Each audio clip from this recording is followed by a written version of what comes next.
Hello, hello, hello, my beautiful souls. Welcome to today's reading, and today we're going to be looking at the transformation that you are currently, as of right now, are in right now. I totally said that wrong, but let's pretend that I didn't.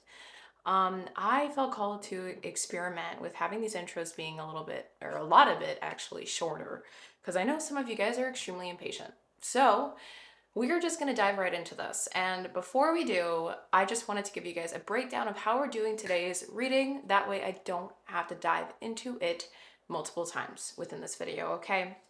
So basically, when it comes to the transformation that you're currently in right now, it might be feeling kind of hectic, kind of confusing. Maybe those are the exact things that led you to clicking onto this video in the first place. So with that, we're going to be diving into a couple of questions to really get to the bottom of this transformation and why is it happening. And the way that we're going to do this is we're going to start by diving into what is specifically or currently breaking down or falling apart in your life right now. We need to understand the external chaos that's happening. Secondly, we're going to be looking at why is this happening to you now? Like, why now? And then what is it trying to show you with that? And then fourthly, what becomes possible if you embrace this process or change that's happening in your life right now? And then obviously at the very end, like I always do, we're going to be pulling some additional messages from source as well as your higher self to give us more insight and detail for you to be able to walk away from this reading with not just clarity and insight, but also maybe some actionable steps or even just some additional support and affirmations to guide you to support this process of transformation right now. So with that, we do have this card representing pile number 1, this one for being pile number 2, and Ride the Wave for being pile number 3. I'm going to give you guys a moment to look at these cards and give yourself some time to really center yourself before selecting the pile that you might feel most drawn towards today. Really listen to your intuition and try to ask yourself, where is my center today? Taking a couple deep breaths, and really grounding yourself, breathing into wherever your center might be in that moment to really connect to the question at hand here to understand what is the transformation that you're currently in so you can get more clarity on the chaos that might be happening in your life. And I will meet you at your part of the video. See you there.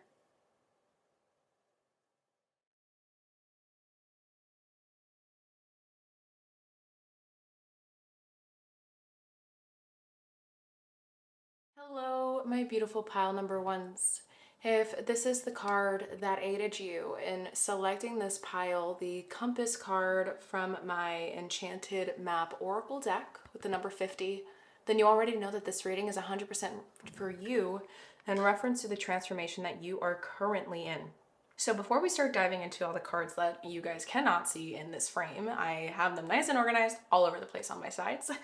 We are going to be looking at the booklet over here to kind of get some more insight on the significator card that ended up being the card for you guys today. So let us take a look. I am noticing that there is a cute little frog over there leaping. Compass is instantly giving me the idea of Wheel of Fortune energy from Major Arcana, and 50, the number 5, separated, is about change, but there's so much possibility here as well with the 0 being included there. So let us take a look and see what this card is about for you guys, my beautiful souls. Make sure that you guys do have something to take notes with and write with for the remainder of this reading. My readings do tend to be pretty detailed. If you are subscribed to me already, you will know. They are long, they are lengthy, and they are meant to be because I am trying to really hold space for source to channel everything that needs to come through, okay? And that means a lot of things come out, all right? So I can't control the length of how long these readings can take. If I try to, then the messages aren't as cleanly channeled as they are meant to be downloaded and integrated into the reading, right? So, just keep note of that and, take what resonates, leave what doesn't. You are not the only person that selected this pile, so there are going to be messages that might not make sense or resonate with you at the time. And sometimes they might not resonate, but you're going to feel a weird hunch, like maybe this is going to resonate down the road. Highly recommend that you guys still write it down, okay? So let us do this. Getting to 50 now. So let us see what this card is about together. So it says, as long as you orient your compass to true north, the direction of your higher power, you will never be lost. Upright. Ooh, number 100. And then we had 50, and 50 times 2 equals 100. So it's like, it feels like you're on your way. You're on your journey. Okay, that's right off the bat what I'm channeling, but let's continue. You are entering uncharted territories right now and can expect wonderful new experiences. So stay on the highest path of your destiny. You'll need to keep your compass pointed to true north. Only spirit or a higher power can serve this function. Money, property, prestige, romance, and other material achievements can't help you find your true path. They are simply things you may experience along the journey. Know that spirit is working in your life, so even if you feel lost temporarily, it will be easy to find your way. Have faith and trust, for your compass with spirit as true north will ensure that you will never be lost even on a starless night when all seems dark. Okay, there is a journey and some confusion here, which is understandable, but this is super, super interesting. And the reason why I am saying this the way I am is because I always look at the back of the deck energy when I get the significator cards for each of the piles, like when I start recording or getting the table set up for you guys. And the back of the deck energy for the entire collective, so regardless of the pile that you felt drawn towards and you went to, like this is the energy for everyone back of the deck wise, we got the Golden Palace, okay? And number 23 here adds to 5. 3 and 2 add to 5. Golden Palace is kind of about like abundance, prosperity, riches, golden riches, like material stuff, right? And gains of some kind, maybe fulfillment on an endeavor, a goal, whatever it could be. It's like 10 of Pentacles energy, 10 of Cups energy, 9 of Cups energy, wish fulfillment. But it seems to me, energetically, there is a little bit of an avoidance here.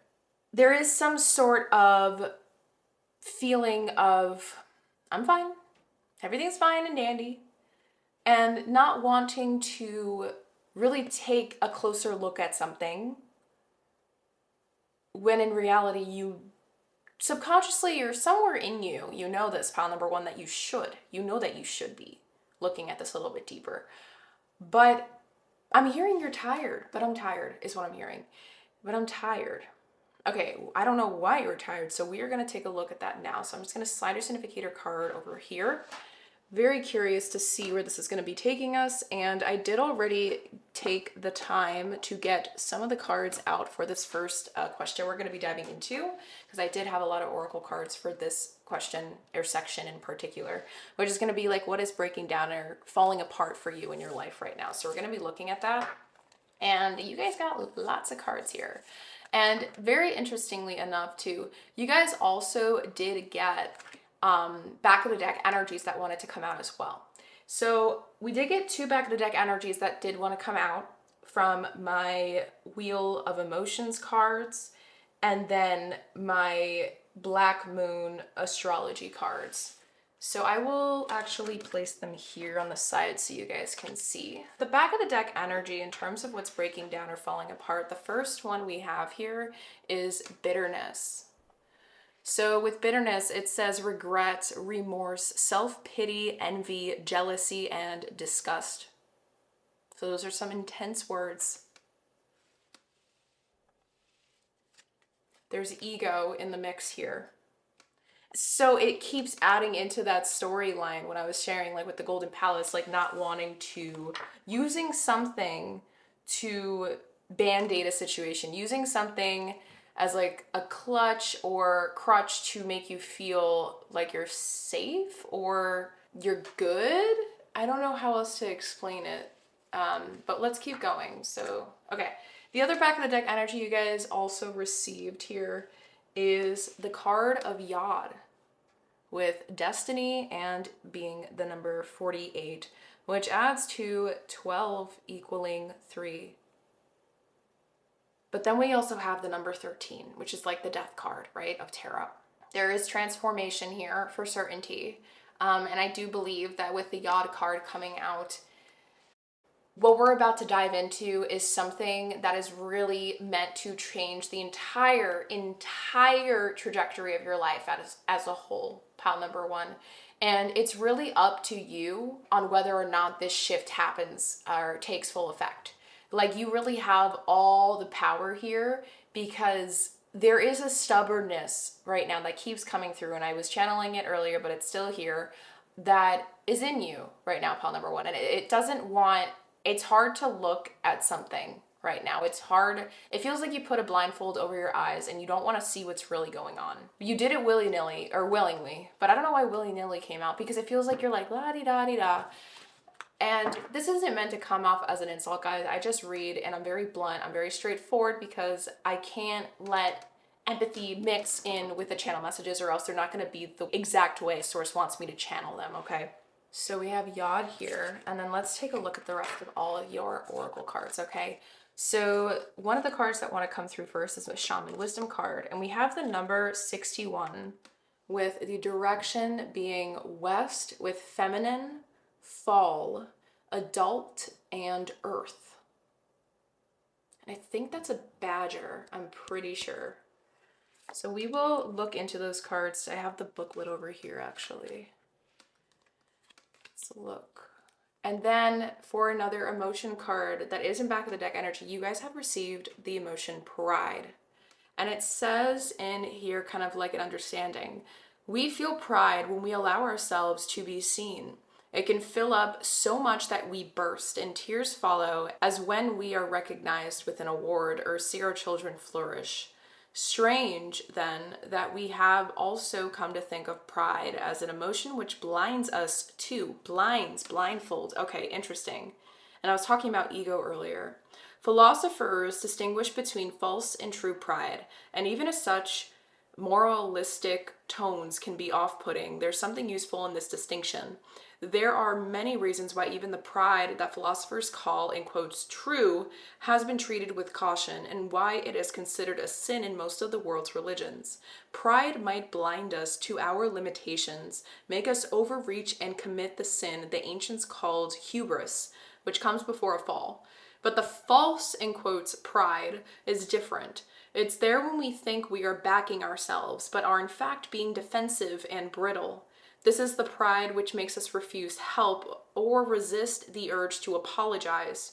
This is the pride that can't admit lack and loss, and which therefore makes it very hard to acknowledge one's truer self, the self which is partial and dissatisfied and needy. This is the pride which is most common and least trusted of all. Okay, so that is a big mouthful, and it seems to me like there is a lot of ego, there's an ego death that is meant to happen here, okay? One of the big transformations that you're currently in terms of what's breaking down or falling apart, is an ego death, pile number one. And this is one that is very, very hard for you to wrap your head around, wrap your mind around, because you identify and have identified with it for such a long time. Next up, we have received from one of my astrology decks the number 30 with Pallas Athena, with the keyword being think. Okay.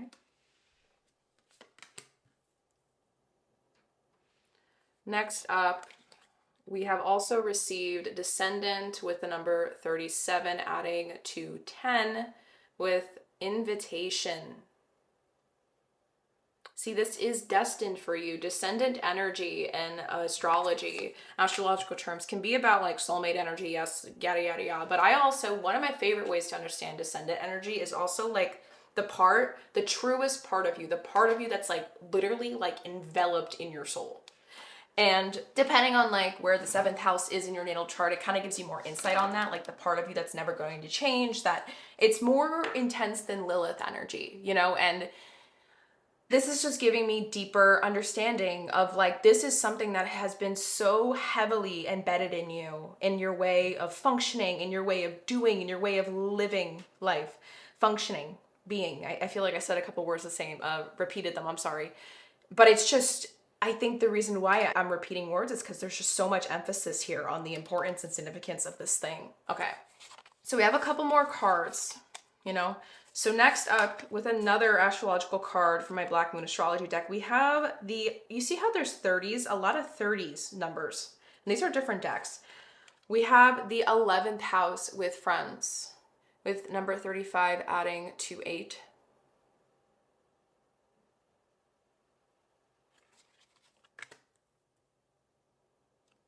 And then for another shaman wisdom card, we have the number 53, where it says turquoise, masculine, feminine, and fifth chakra. Again, 5 and 3 adding to 8. Oh, and these are mirrored. We have 35 with 53, mirrored numbers. It's like as within, so without, as above, so below. This is the thing that's breaking down. Like I said, it's an ego death. This is what shifts your reality. Like this is the thing. It is one of the things. I feel like this is not going to be your first and one and only, forever only ego death pile number one. I'm going to be very honest with you. This feels like this is a journey that's been in the making for a while for you, because there's something big that you're meant to experience in this life. Next up, we have, exactly, okay, you want to come out next. We have Chiron with inner healing. That's what I'm saying. It's like when you work on this inner thing, the thing that's breaking down and falling apart, it's going to release something else in your outer world. Like there is a mirroring effect that's going on. And then for the keywords, before we reveal this final card over here, we have my keywords card. We have the keyword police with helpful person, give assistance, hiding, be on the lookout, things coming to light, rules, you should ask for help from someone in authority, and structure. And then lastly, you guys have Pisces with the dreamer. This is so funny. It's my 7th house. My descendant is Pisces. So that's really interesting. Okay, there are a lot of transmissions coming through in my head right now, guys. I'm not even joking. Before I start with this, because there are a lot of things coming through, I want to first off look a little bit in the booklet on these shaman wisdom cards so we can gain even deeper insight and clarity here. But there is so much power. Oh my God, I just realized, yeah, with 8, these two adding to 8, and they're mirrored. And 8 is like an infinity symbol, right? So no matter whether you flip 8 over or put it upright, it's still gonna look like an 8. You know what I mean? There is this feeling of, I'm hearing to infinity and beyond. Like this is something that is part of your process. This is something that is going to bring you to the thing that you want. And the thing that you want though, it's very fluid in nature. I don't know if you're looking like to be happy again. I don't know what this is.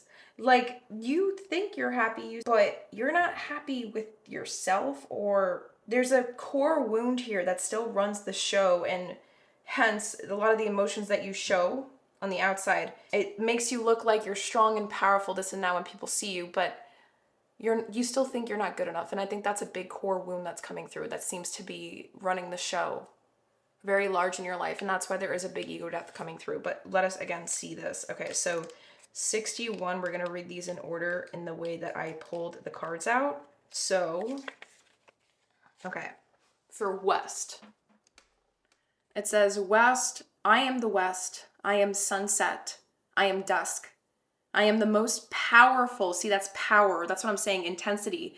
I am the most powerful time of day. I am the crack in the universe. I am the space between worlds. I am the color black. I am where the sun dies. It is here where things start and also where things end. It is death. It is rebirth. Wow. Listen to your intuitions. Listen to the woman within us all. Feel your emotions. This is the place of sacred dreams. That's what I'm saying, Pisces energy. This is the place of sacred dreams, a place of psychic powers. You journey within yourself seeking inner vision and introspection, which can provide great self-healing. Do not be afraid of transformations. There is security in change. I have come of age. I am an adult. I am moving. I am dance. I am movement. There is release. There is somatic release. There is intensity here. There is shifting that has been going on in your current life. Pile number 1. But you have been trying to sort of accept it or embrace it or pretend that it's not there. It's weird. There's so many like either ors depending on what resonates with you guys, whoever picked this pile, guys. So just keep that in mind. For the next one, let's just read this and then we'll go right into it. We have the number 53 with turquoise. And it says, I am turquoise. I am all encompassing. I have been transplanted here to relinquish my powers to my earth children for their eternal growth. Inner peace is created through me, as is awareness and focus. Take time to energize and express yourself verbally. Get in touch with Mother Nature. Ground yourself and express your artistic abilities. Be quiet. Listen. You will understand how to free yourself from the everyday pressures and soothe emotional tension. I am all things. Okay, now we're good with the books. Okay, guys? So, you get a lot of cards, guys. So, thank you for your patience. What's been breaking down or falling apart? We talked about ego death, but there is something deeper and even bigger than that, because this ego death, the ego that's here, that's dying, it has been with you for decades, or since childhood. I feel like pile number one. Like I said, it came from a core wound of feeling like you're not good enough. That is so heavily apparent here. I'm going to stick with that. A lot of self-comparison may have been an issue in the past. A lot of feeling like you need to do better, be better, have more, be more. I just keep hearing better, more, like increase, like improve. It's just constantly been here for so long with you. But you don't show it to people. It's weird. You don't want people to think that you feel so insecure or vulnerable, fragile. The situation you're in, there's a weird delicateness to it that I don't know why is coming through it. There's no cards here indicating that. I just sense that there's some sort of situation that you might be living situation, or some sort of just a situation that you're in right now, whatever that means to you. It feels like it's delicate, fragile, and vulnerable. But you try to put on a facade or something to show people that you're fine. When in reality, like, I feel like deep down you wish that you could like let this crap go. I'm sorry, excuse my language, but you just wish that you could stop being so stubborn. Or maybe the ones around you used to say, I wish you could stop being so stubborn. Now there's another thing coming through. And this, if what I said so far hasn't resonated, guys, there is another huge thing coming through that may or may not resonate because it's very, very specific. Now, there may actually have been a thing that you've recently reached a milestone for, and you know deep down that you worked super, super hard on it to get to this point in your life. So it's like you hold it very close to your heart because it's like an accomplishment, something to be victorious about, right? And it's valid. I want to validate that for you. If this resonates, what I'm saying right now, if that's the case, like it's valid, okay? But there is a huge but here. To get to this point, pile number one, there was also additional support along the way, whether or not you are willing to acknowledge that or not. Maybe if it was just a sprinkle of support, there were additional things that were not part of your control, out of your control, that aided you in getting to where you are. And there is some feeling of, like, there's a lack of you acknowledging that right now. I don't think there's enough gratitude. I don't think there is enough, like, awareness of the true magic of the situation, whether it had to do with other people supporting you or it really just felt like Source in the universe was doing a lot of it for you as well. Like, there were moments in this journey that you've been on for a while, pile number one. When I say for a while, I mean the journey, it's been a while, where you couldn't, it was like there were unexplainable moments, things that just happened and you didn't understand how, but it's like right place, right time, or just a spur of the moment thing. It was like a serendipitous, it felt like a coincidence per se. Like, it's really just things your mind couldn't wrap around or fathom. So maybe it was hard for you to even acknowledge it. And it's because you were so stuck in survival mode. You were so stuck in this feeling of wanting to be in control that the things that are out of your control bothered you. So you take credit for it. I don't know if that resonates, but that is something that's also coming through. That's falling, that's breaking. You are meant to open your heart up more.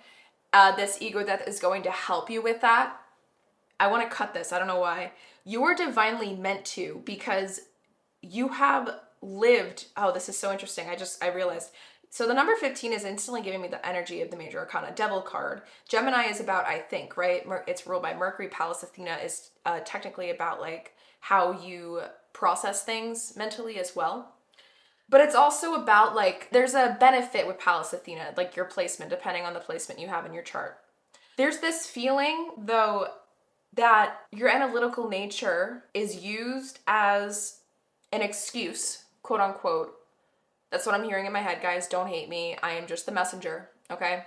is used as an excuse to bypass compassion or bypass empathy, bypass to like skip over the part where you show emotions or something. There's also this feeling for some of you guys that you use what you went through as, again, quote unquote, excuse to not have sincerity or sentimentality.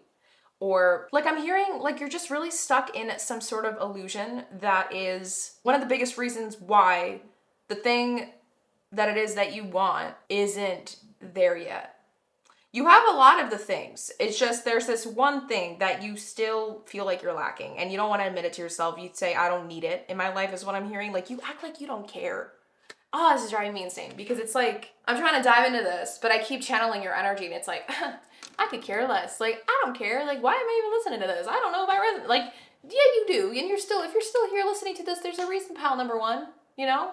The thing here that I need to say with you guys, like regardless of the things that I have shared so far that did resonate and the things that didn't, you know, at the end of the day, there is a full circle effect here, or full cycle, or whatever it's called. Full circle effect, I think it's called, yes. Where regardless of what it is, the thing that's breaking down or falling apart that you have, that you resonate with, pile number one, well, you've listened to all my things that came through. At the end of the day, it all goes back to this core wound of feeling like you're not good enough, or why can't I ever be enough, or I need to be more, do more, have more. Like the persona, the archetype that you embody right now, I can't think of a better word right now. Pile number one, it has been birthed from this core wound. And it needs to break. It's falling, and it's going to go through a shedding process. Whether you want this to happen or not, it's going to happen. And it might happen more painfully if you aren't willing to embrace it. That's something really strong that's coming through that I need you guys to make clear. And the reason why I'm saying this is meant to happen, whether you want it to or not, is because you got the Yod card in the back of the deck. You need to release, I'm hearing, I don't know why this is coming through. You need to release the Kraken. You need to release that thing. That thing is so monstrous and angry and mad. And that is from the core wound. It feels like it's an inner child. It feels like it's a shadow as well. Like there is a lot of wounding here that's been kind of building up in the surface underneath you, kind of like a volcano, and it's ready to erupt. It needs a release very, very heavily right now. And you might have even noticed recently that you've been like snapping more easily at others. It's like the more you try to run away from your emotions, the more you realize that you're becoming the things that you never wanted to become. And okay, this is gonna sting for some people if it does resonate, okay guys? Trigger warning, I should have said that before I even started this because I feel like a lot of these things were already triggering enough, so I send you so much unconditional love. Again, I am the messenger, do not hate me. I need to say, it feels like you guys are starting to embody traits that your parents may have passed down to you, or those that raised you. The thing where this core wound of feeling like you're not good enough came from, those same people, there were things about them that you never wanted to be or become. It seems like you're starting to embody those very same things that you've never wanted to, or you ran away from. The very wounds, the very things that scared you and traumatized you, you are starting to become because of how much you've let this build inside.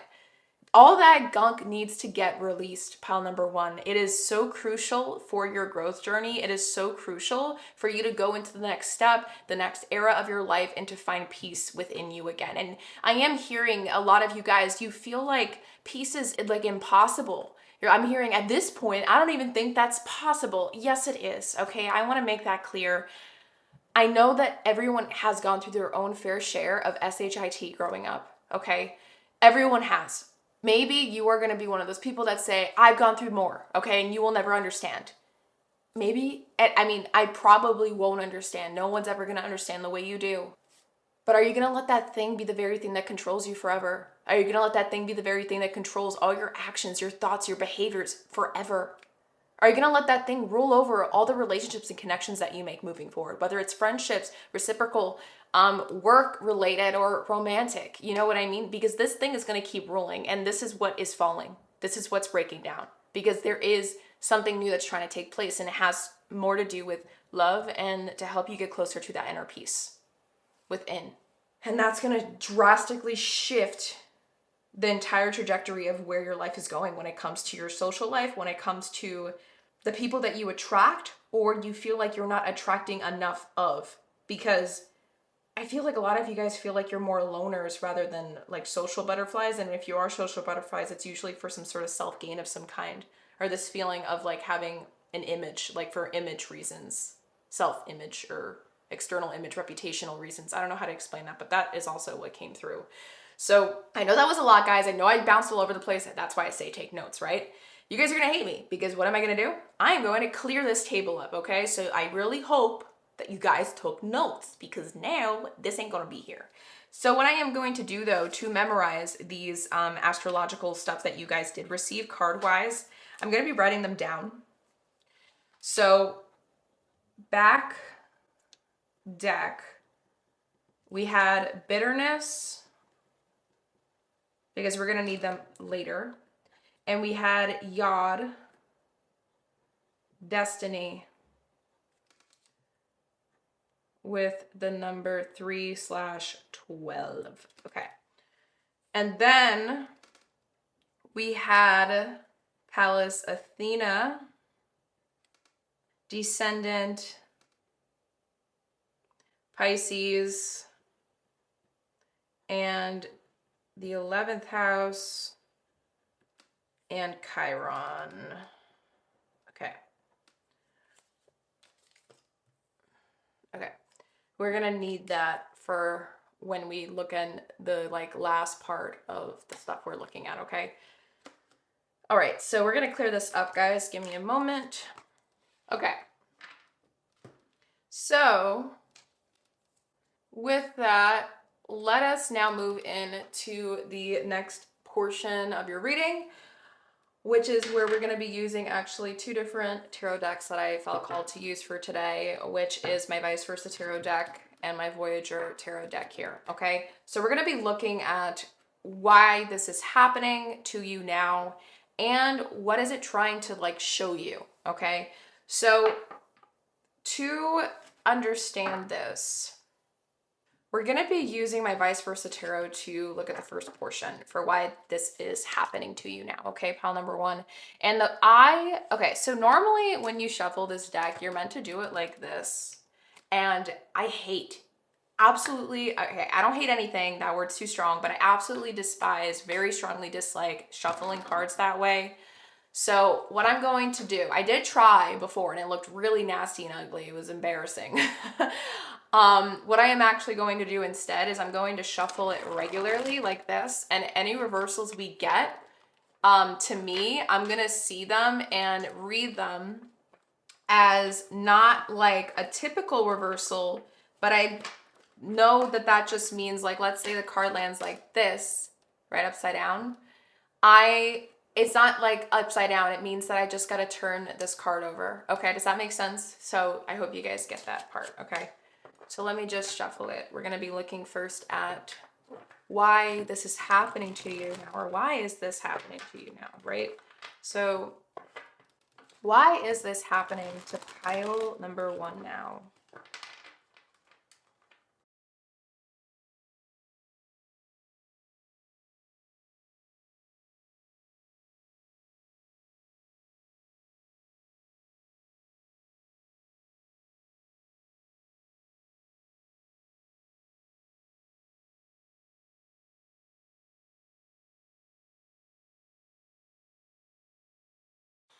Okay, so I didn't mention this. If a card lands sideways, it means that both this way and this way matter. Does that make sense? Okay. So this was the Five of Pentacles. So both positions matter.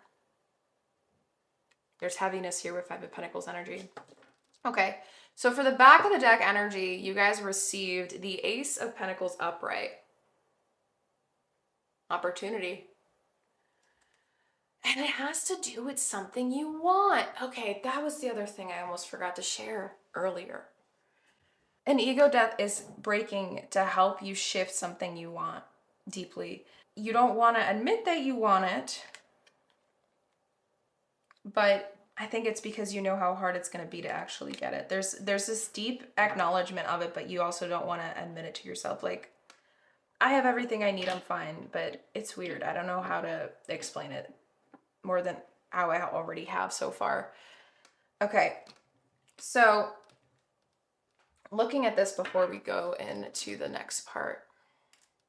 So we did get one card in reverse. That means we're going to flip it over, and it is the Page of Swords facing away from us. Interesting.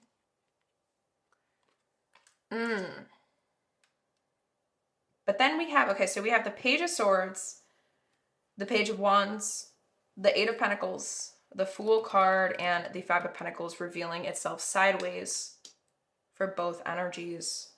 And again, okay, so the Five of Pentacles, it's actually about feeling like what you have, you're lacking resources. It's not enough. Feeling not good enough. Remember that core wound. This is the only card that came up sideways. This is adding emphasis to that channeled. It's giving me confirmation that what we have dived into so far, pile number one, is 100% authentically meant for you, okay?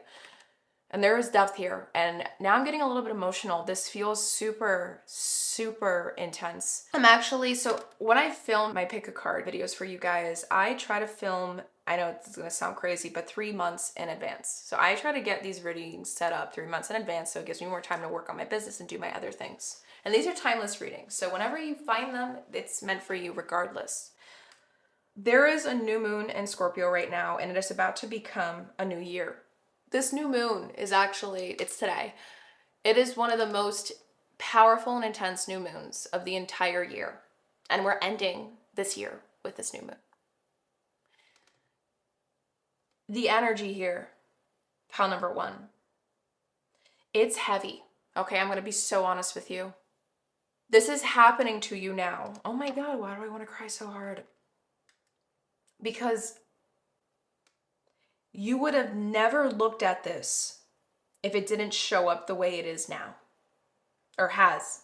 There was a series of events that led you to where you're currently at while listening to this. And the series of events felt like a domino effect type of thing. That's what I'm channeling. It really threw you off guard. And I think that's kind of what led you to clicking on this video if you felt drawn to it in the first place, the transformation you're currently in. You don't understand. You were like, what is happening? Something shifted internally that you weren't expecting or really prepared for. Something was louder than usual is what I'm hearing internally. And you couldn't ignore it the way you have. You used to band-aid it. You used to try to put earmuffs on, earplugs in your ears, and just not kind of tune it out. But the thing, it just kept screaming. And now it's starting to affect your ability to show up and do things, take care of things, show up in your workplace, or show up in your day-to-day way of living. It's showing up in your external now because this inner world was intended to, right? So now it's showing up in the out. And that's why I'm now realizing why there was mirroring energy earlier. Source knows, or whatever you believe in, God, like, I just believe those are many names to the same thing, okay? There is something there, right? We all know this. The unexplained shit. Excuse my language, sorry. You would have never looked at it if Source didn't do this thing. And you know this just as much as I do. This drive, this desire, this deep thing was always, always there, kind of slowly carving away at the surface of your underworld deep down inside you. Like it was clawing its way out in the dark, in the abyss of your subconscious and the abyss of where your heart's deepest desires truly live. And you tucked it back away. You thought you pushed it back far enough for it to never come out, and it's here. It's kind of like I don't know if this is a side of you that's very impulsive, or you label it as impulsive or like reckless, or maybe people in the past have growing up. Like you have PTSD when it comes to listening to your intuitive nudges or your internal desires because you see them as childish, immature, reckless, just not smart, you know? And so you just disregard them now. It's just, I don't know if you were raised into thinking like feelings have no, like they're useless, like don't listen to your feelings, like they're illusions.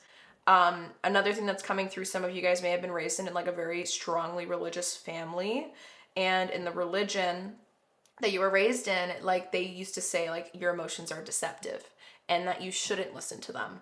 There's a lot of things here where you keep thinking like that, just in your ear, the way that this was being fed to you, it started to make you start like creating this core wound internally of like you not being good enough, or there isn't enough, there'll never be enough, because you have never let yourself become whole, because you always would disregard all these other parts of you.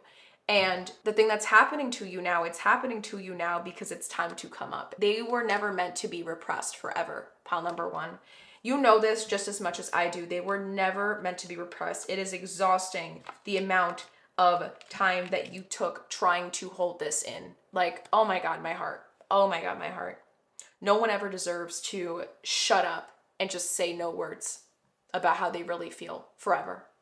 Do you know how much of a prison and HE double hockey stick of a life that must be? And I know, I can only imagine how you must have felt, feeling like you had to be this quote unquote obedient up until now, even if you're an adult, like in your 40s or whatever age you are while watching. That was just a random number, by the way. While watching this, it really feels like you were trained, quote unquote, to be this picture perfect thing. And you develop the pride, you develop the ego to protect you when other people outside notice the mask, notice the illusion. Like, I feel like you have been called out. Some people have caught onto it. And it's like you have gaslighted yourself for so long because of this core wound that you think everything's fine and dandy. I don't know how else to explain it to you guys. You see all these swords, guys. It's so mental. It's mental chaos. You really feel like this part of you feels so trapped when all it wants to do is come out and love you and protect you again, but you don't want it to. There's shame here with it. There's so much shame. And yes, that's what I mean. It's happening to you now because you would have never looked at it. This was always meant to happen. This was part of your, I don't know if you guys believe in past lives or not, okay? But I am hearing it was part of your soul contract, okay? I don't even know what the hell I believe in, but I just let things come out of my mouth, okay? If it comes out, it's meant to, all right? So I'm just an open-minded person. So with that, it has to do with a dream. This is a part of you that was always meant to stay, but you've kept it hidden. You know, another thing that's coming through as well, that some of you guys, I am not a doctor, disclaimer, everything I'm saying, entertainment purposes only, don't sue me, okay? Some of you guys may have been recently diagnosed with something that you didn't know that you dealt with, like mental health wise, and it just completely shifted everything for you. And now it's like you're learning life all over again. Like you feel like you're plugging things in all over again. And you always had to protect it. And that's shedding now. That's the thing that's collapsing and breaking down. And this is why it's happening, because it was never meant to stay hidden from you or within you, contained. You're literally making yourself whole again through this process. Now, let us kind of continue to add into the storyline using my Voyager deck. And we are going to be checking to see what is it trying to show you. What is this transformation trying to show you? What is the thing that's falling apart, the chaos right now in your life trying to show you? So we can add more story here, okay? So what is it trying to show, pile number one?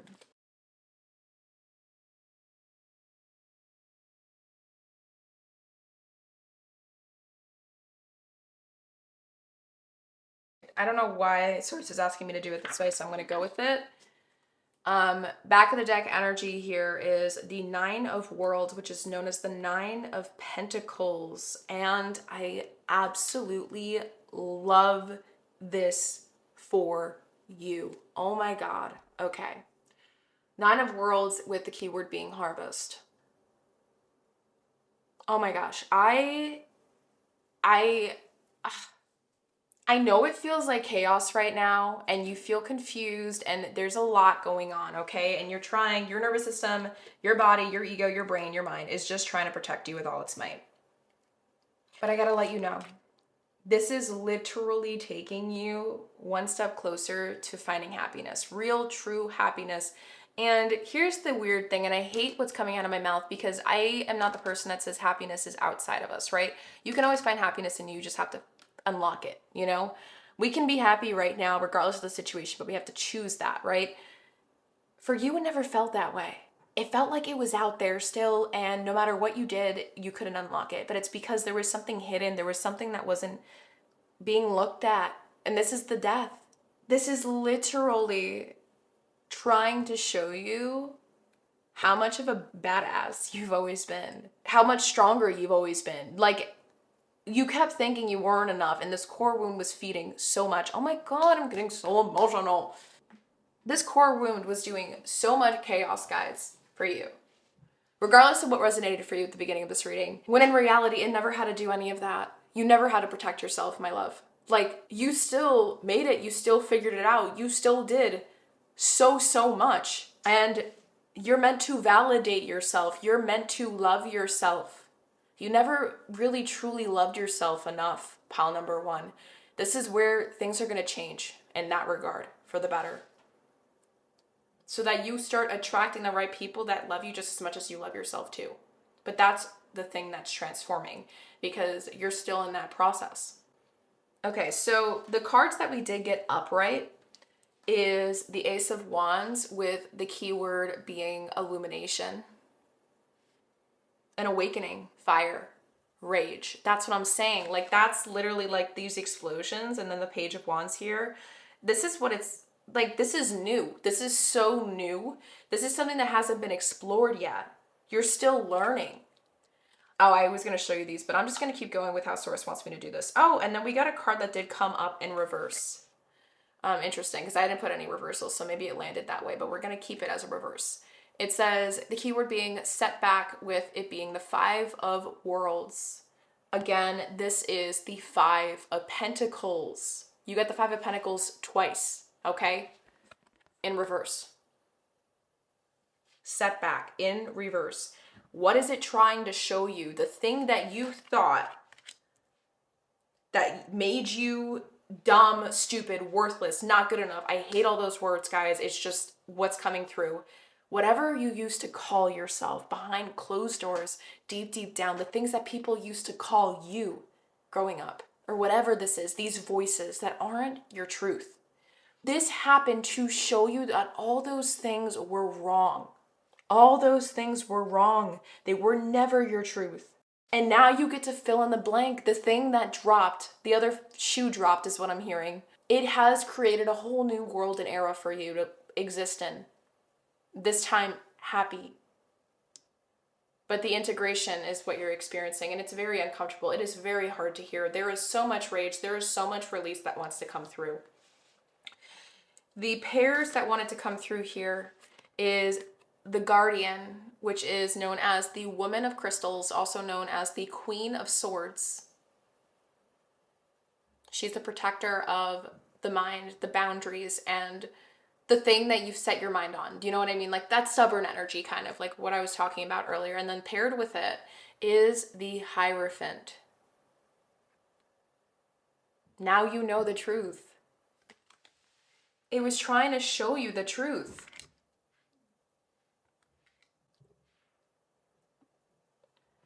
And then along with it, right by her, we have the Man of Crystals, which you would assume is the King of Swords, but it's not. This is the Knight of Swords, with the keyword being inventor, and then paired along with it is the Knower, which is the King of Swords, the Sage of Crystals. It's like you finally reached the clarity. You know everything you need to know. It was showing you the truth. There is a huge metamorphosis taking place right now. And this is why it had to happen to you now. Because you weren't meant to live in this facade forever. You weren't meant to belittle yourself or think that everyone else was trying to belittle you, or like, okay, so there were people that did belittle you growing up, okay? But what I mean by you weren't meant to like think that everyone else, it's like there were people in your life that have come and go, or maybe there's people in your current life, like maybe your social circle or something, like I don't know, there's some sort of like type of people, group of people, certain people in your life that you used to think were trying to like go against you or like belittle you. But that was just like your brain assuming that because it was filtering everything that you would take in your surroundings through this core wound of feeling like you're not enough. So it's like you are already so hard on yourself, so you would in turn think that everyone else was also being mean to you just as much as you are to yourself too. Like even if what they were saying had nothing to do with trying to belittle you at all, it's like your brain would like still interpret it as that. So it's just because like that's what you lived off of. Does that make sense? I really hope you guys get what I'm saying. But like it's showing you like that wasn't the case. Like there was times where you were being questioned. I don't know why that's coming through. This is very weird. There's nothing here that's telling me this, but there were times where you were like questioned or something. And now it's like, I don't know, like I feel like this whole experience, this whole transformation you're currently in pile number one, it is going to make you get closer to certain people, and release certain other types of people. It's like everything is doing a shift in your life because of this huge revelation. What is this card? Again, 10 of Wands. Yeah. But you're dropping it. So with that, let us now see what becomes possible if you embrace this process and change. All right? So the way that we're going to be doing this, it really depends, okay, how I feel called to. The reason why I wrote these cards down was because I was planning on using the astrology cards again in this part of the reading to see if we get repeating astrological cards. So if there's like emphasis there, or if those very things are gonna in turn shift or create a change in some other areas. Does that make sense? So we're gonna also be using some other types of decks too though, like my rune deck, and then my Work Your Light deck and Embrace Your Shadow deck, okay? So give me a moment to shuffle those and get the cards out for you here, and then we will dive right into it, okay? So just give me one quick moment. All right, guys. So I'm back, and look how many cards you guys got. This is actually insane, and you did get some back of the deck energies as well, which we're gonna look at really quickly first. So you have a couple that wanted to come through. And you could see this one right here is, I don't know if I'm gonna pronounce this correctly, but it's the rune word, interconnectedness of past, present, and future. And this is where it gets trippy.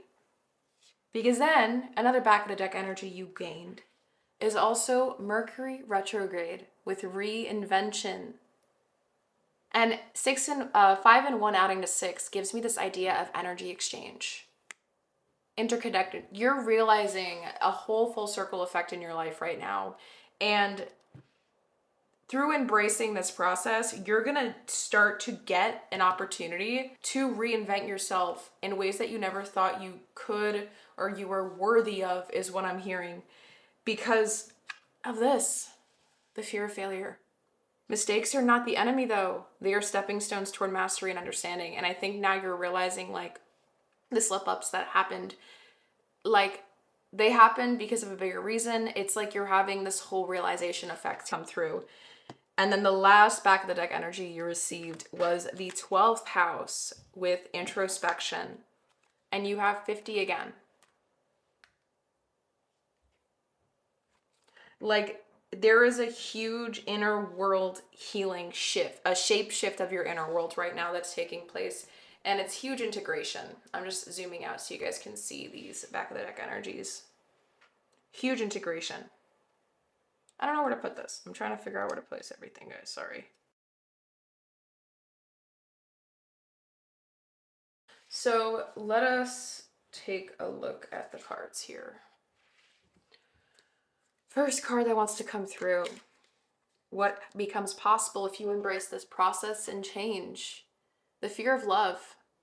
Past hurts can create walls. Be mindful of where you block love from entering your life.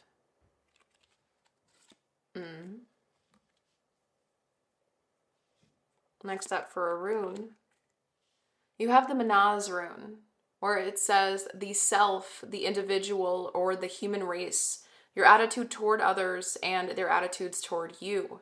Friends and enemies, social order. Again, this is giving me 11th house energy, so this is resonant with the 11th house that we had pulled out earlier. And isn't it trippy that you guys got a lot of mind stuff? Palestina, you had Mercury come out with you got Gemini that's ruled by the planet of Mercury. And then now you're having Mercury retrograde as the back. Like, there is a reinvention. For your Work Your Light card, you have received the words play. And it says, have fun, celebrate, don't be so serious. And it's because of how hard you were on yourself, the rigidity you thought you had to always like embody. Like, there's a shift in how you move forward and like progress now. that's going to be for the better, and you know this deep down. Next up, you receive the number 15 with, oh my God, retrograde, and it says review. And remember that mirroring effect.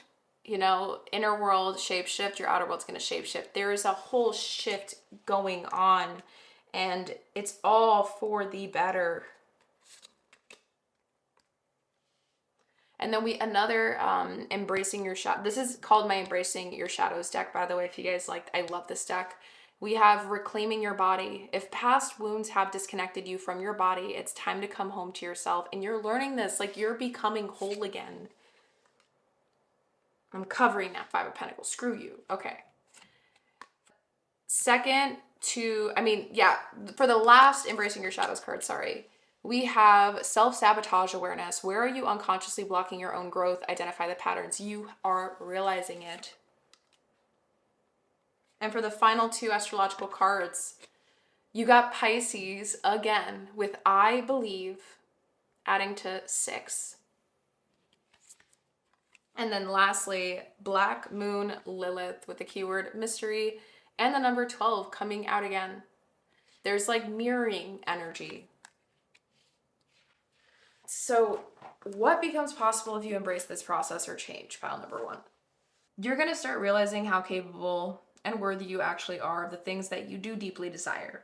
And you're going to want to make them happen because you realized the truth. There is something huge that was a catalyst for this transformation to take effect, the one that you're currently in, pile number 1. And you know what I'm talking about.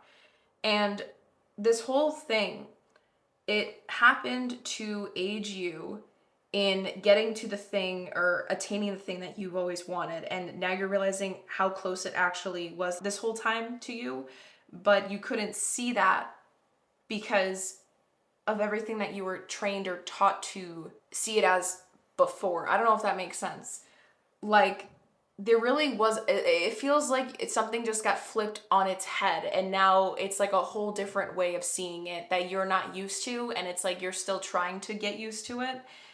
But there's so much integration that needs to happen. Like, this is a process in terms of like, if you embrace it, this transformation, you need to understand like things are going to get so much better, and you're going to have so much more clarity. You're going to know exactly how to go get the things you want, and you're going to release so much aggression on yourself and those around you because you're going to release the defense. That ego doesn't need to be there anymore.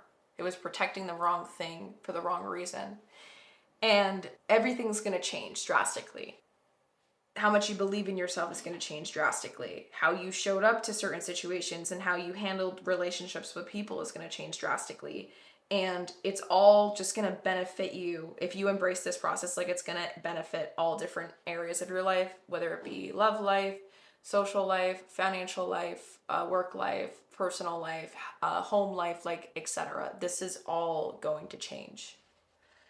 So with that, let us now get some final messages from Source and your higher self. And the way that we're going to be doing this today, my beautiful soul, is we're going to be pulling from my Clarifying Life Situations deck. And we're going to be also getting an affirmation for you from my Healing Light Energy deck. And then I'm also going to be pulling out some exercises for stress and anxiety relief for you to aid you in this process of transformation, because we know transformation ain't fun, right? So we're going to be doing that. Oh, this is the wrong deck, sorry, but this is one.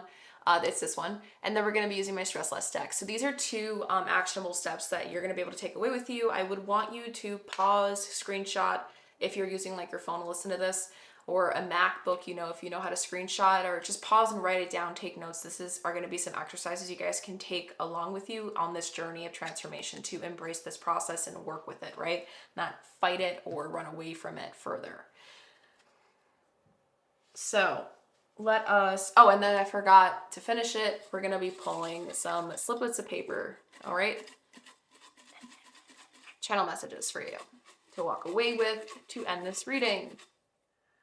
So let us do a quick shuffle of this deck. I did forget to tell you guys, if you see mirroring numbers, that's how you know that you are on your way for the right things. If you're seeing the numbers 1212, 888, or 3 anywhere, that's how you know that you are doing this, okay? And Source is working with you 24/7. This was divinely meant to happen for you. It was a divine intervention, and we explained it, but it's going to shift things drastically for you in the best way. Okay, final messages for pile number 1. Okay. Final messages for pile number 1. All right, that's 1. And then what is the final message? Oops. For pile number 1.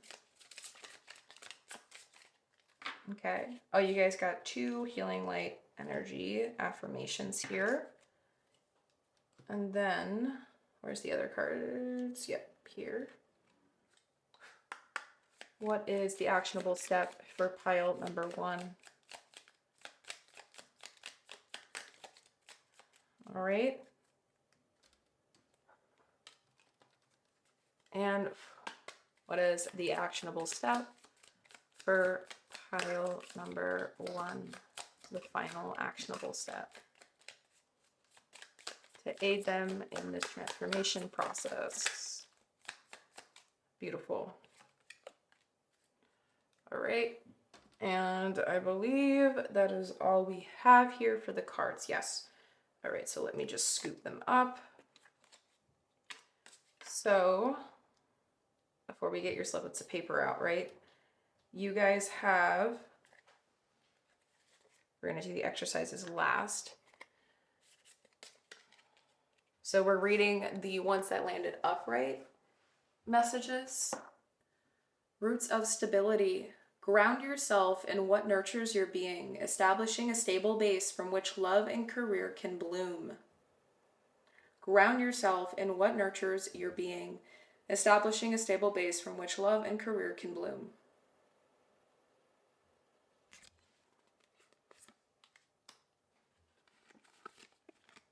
And then for the last life message, real promise. Release the chains of the past and dance to the rhythm of possibility. Release the chains of the past and dance to the rhythm of possibility. Oops, I don't know why my camera just did that.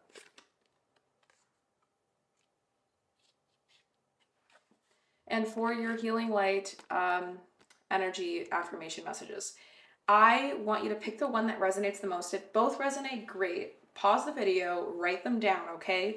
There's a practice that I want everyone to do in this video that clicked on it, okay? This is what kind of came through for me by Source, I think, when I was setting up for the reading today.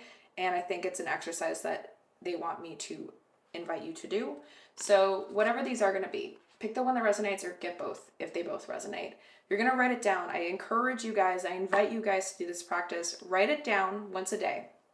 When you write it down per day, in that moment after you write it down, repeat it, recite it 3 times in a row, taking 1 deep breath in between each recite, okay? And you're going to repeat it. So write it down once and then repeat it 3 times in a row, once a day for at least like 1 week straight, okay? I feel like that is something that's going to really benefit the rewiring of the brain and the inner world process to kind of make sure your whole body and your nervous system is on board with you here, as well as your brain, which is going to be the thing that's going to try to fight you on letting this transformation take place the most, because now we know it's an inner world transformation, right? So here they are. Choice. I choose serenity, light, and positive energy no matter what I go through. I choose happiness. I rise above fear and direct my thoughts to God. I choose serenity, light, and positive energy. No matter what I go through, I choose happiness. I rise above fear and direct my thoughts to God. Beautiful. And then for the final one, faithfulness. I commit to my mind, heart, and will. I am devoted to the needs of my soul. I trust in myself and God and the universe. I commit to my mind, heart, and will. I am devoted to the needs of my soul. I trust in myself and God and the universe.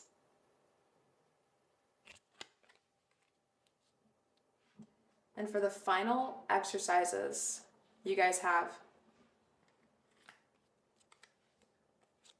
before we get the sliplets of paper out, you guys received role models. Perseverance is the continued effort to do something despite difficulties or failure. How would someone you admire deal with your problems? What would they say / do to keep themselves persisting? And how would someone you admire deal with your problems? Take a screenshot here. This is a practice, okay?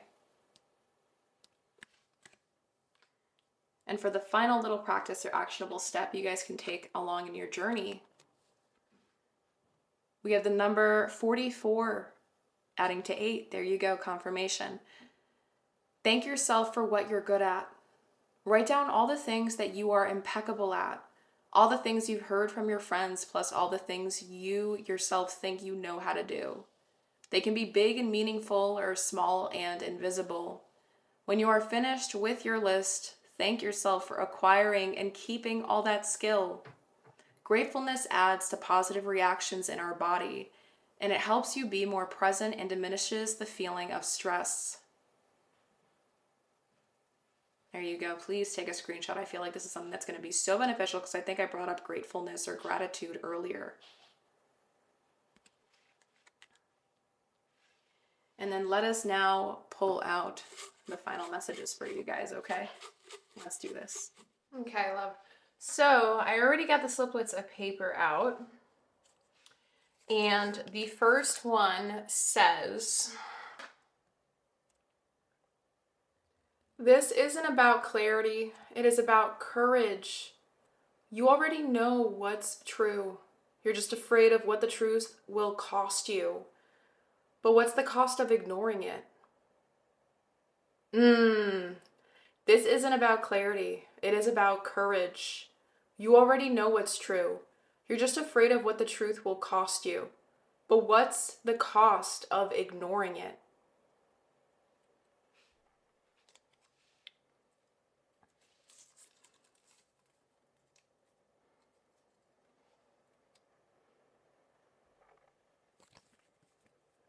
Your nervous system doesn't trust your goals. That's why they feel so far away. Your nervous system doesn't trust your goals. That's why they feel so far away.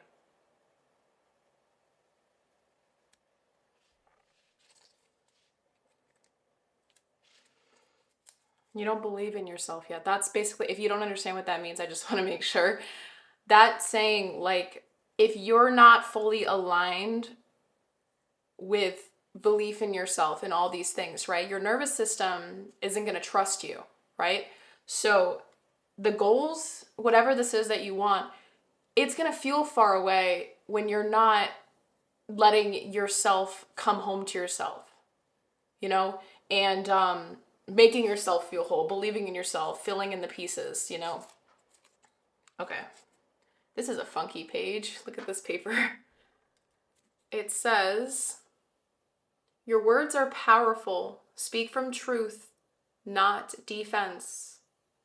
Your words are powerful. Speak from truth, not defense.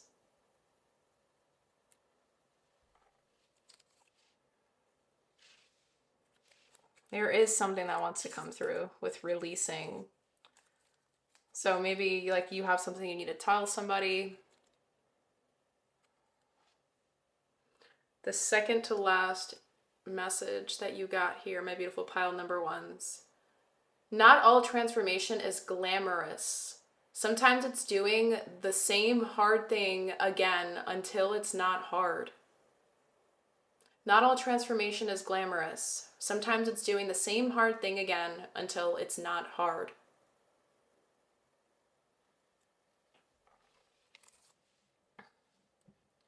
And for the final channeled message to end this reading for you guys today, my beautiful pile number ones, we have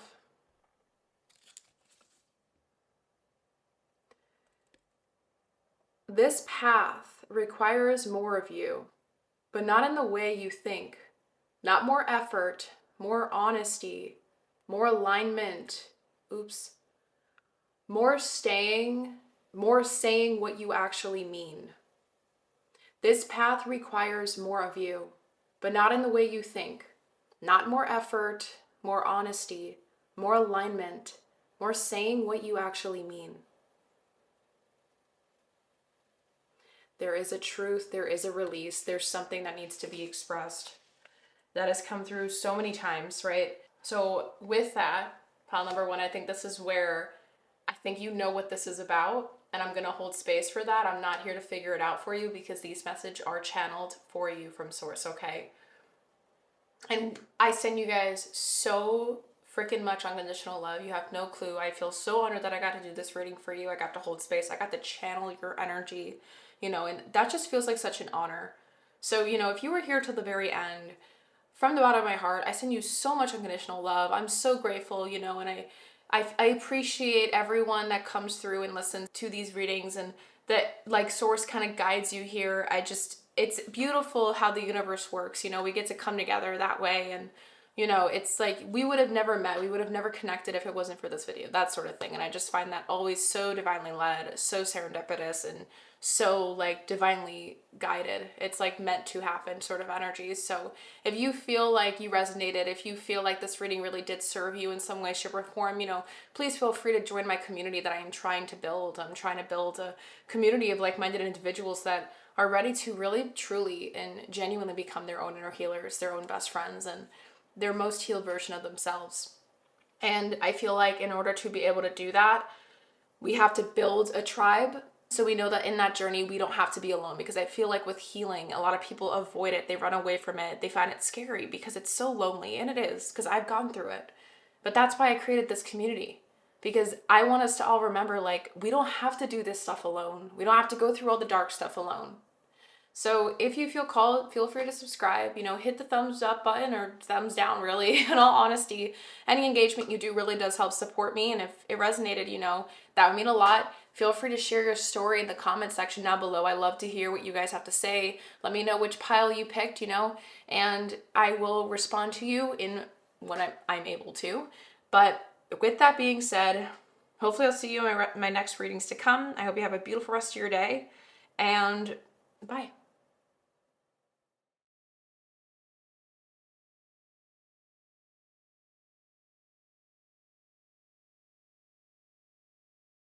Hello, my beautiful pile number twos. If this is the card that aided you in selecting this pile regarding the transformation that you are currently in, this magical map shaped your card with the number 52, adding to 7, then you already know that this reading is for you.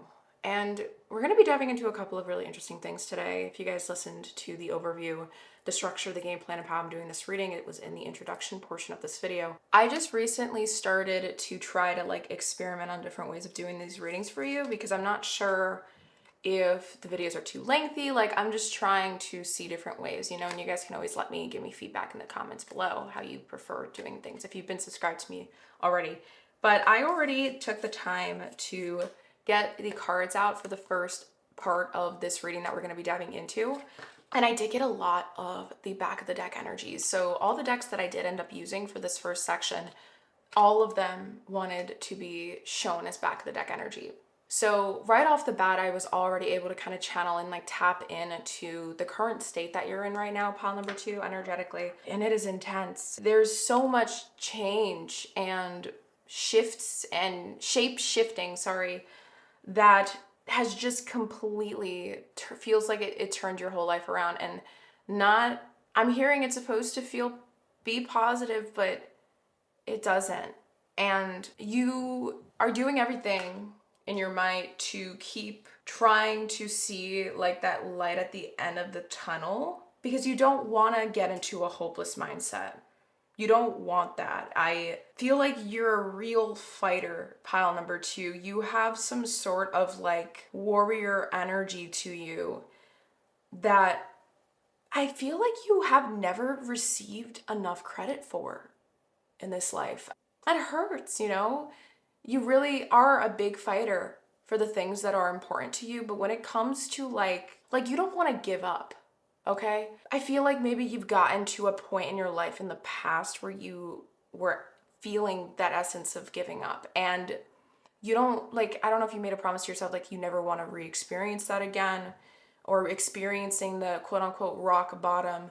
It's made you have a fire in you to make sure that you never get there. Like, you know what I mean? And you're doing everything in your power at this moment regarding this transformation that you might currently be in, like the shift and all this chaos. It really feels like a lot of crap. It's an SHIT storm, really, and you're doing everything in your power to break through it. And I commend you. I want to validate the emotions that are coming up because I keep channeling your energy, and oh my gosh, pile number 2, don't be so hard on yourself. You know, like, it's valid to feel the things you're feeling, and it's a SHIT storm also of emotions. Like, you don't even know what to feel is what I'm hearing. Like, it's some good, some bad, and it's like, I hate labeling emotions because at the end of the day, like, emotions are emotions. There's no such thing as good or bad emotions. Like, when I channel people's energies, like, I channel how they are discerning as well as certain things. And it seems to me like, I don't know if you're a black and white thinker. I just feel like you are a fighter, like I said.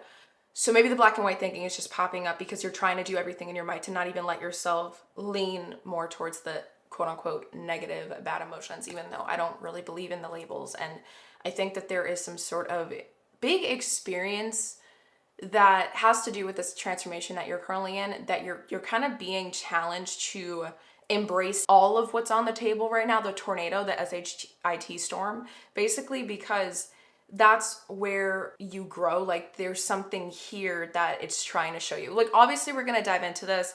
I just wanted to share right off the bat the energy and everything that I channeled before I hit the record button for you guys. But we're going to start this reading by understanding the significance of the significator card that aided you in selecting this pile before we start diving into the first question for today. Okay, so let us get to that page together. And I always forget, that's why I like sighed at myself.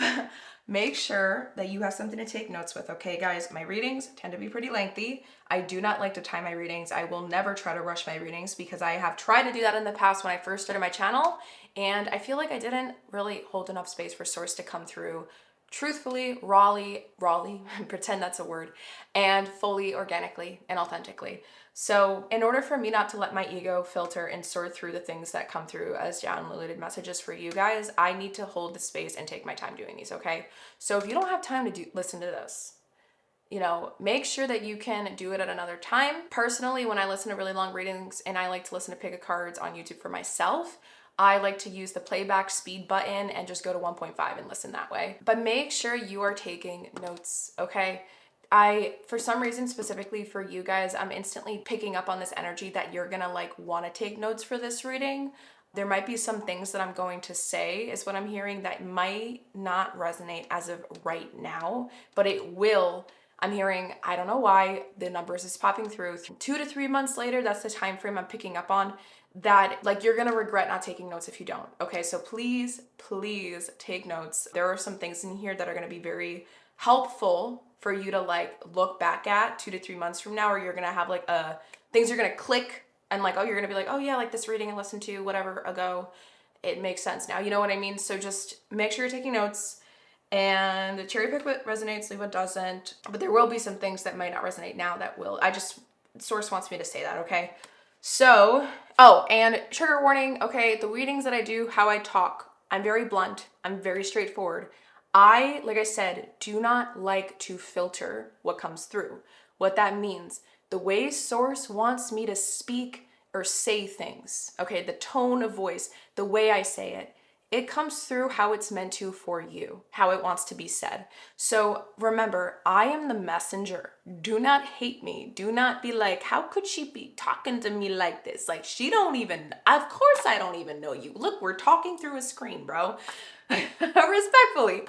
So like, I'm a trauma-informed facilitator for deep healing, but when I do these readings for you guys, I try to be as trauma aware as possible, right? And I try to hold space with as much unconditional love in my heart and soul as possible for you guys. But if a source wants me to talk a certain way to you guys to get the message through, I need to hold space for that as well, right? So just keep note of that. Some things might be heavy to hear. In no way, shape, or form am I ever trying to insult you in any way. So now, okay, I got all the things out of the way, the disclaimers out of the way. Let us dive into this now, my loves. All right, so 52. All right, let's see this together. Spirit orchestrates everyone's destiny. When the magical map shifter card arrives, it comes with a mission to make you aware of the people who come into your life to impact your personal growth. Perhaps you may meet a soulmate whose presence invites you to be the best, in quotes, you that you can be, or someone who leads you out of difficulty and into a place of safety or success. Pay attention to those individuals who cross your path today and cause you to reflect on your journey. Be awake and aware, and you'll recognize them for the important change agents they are.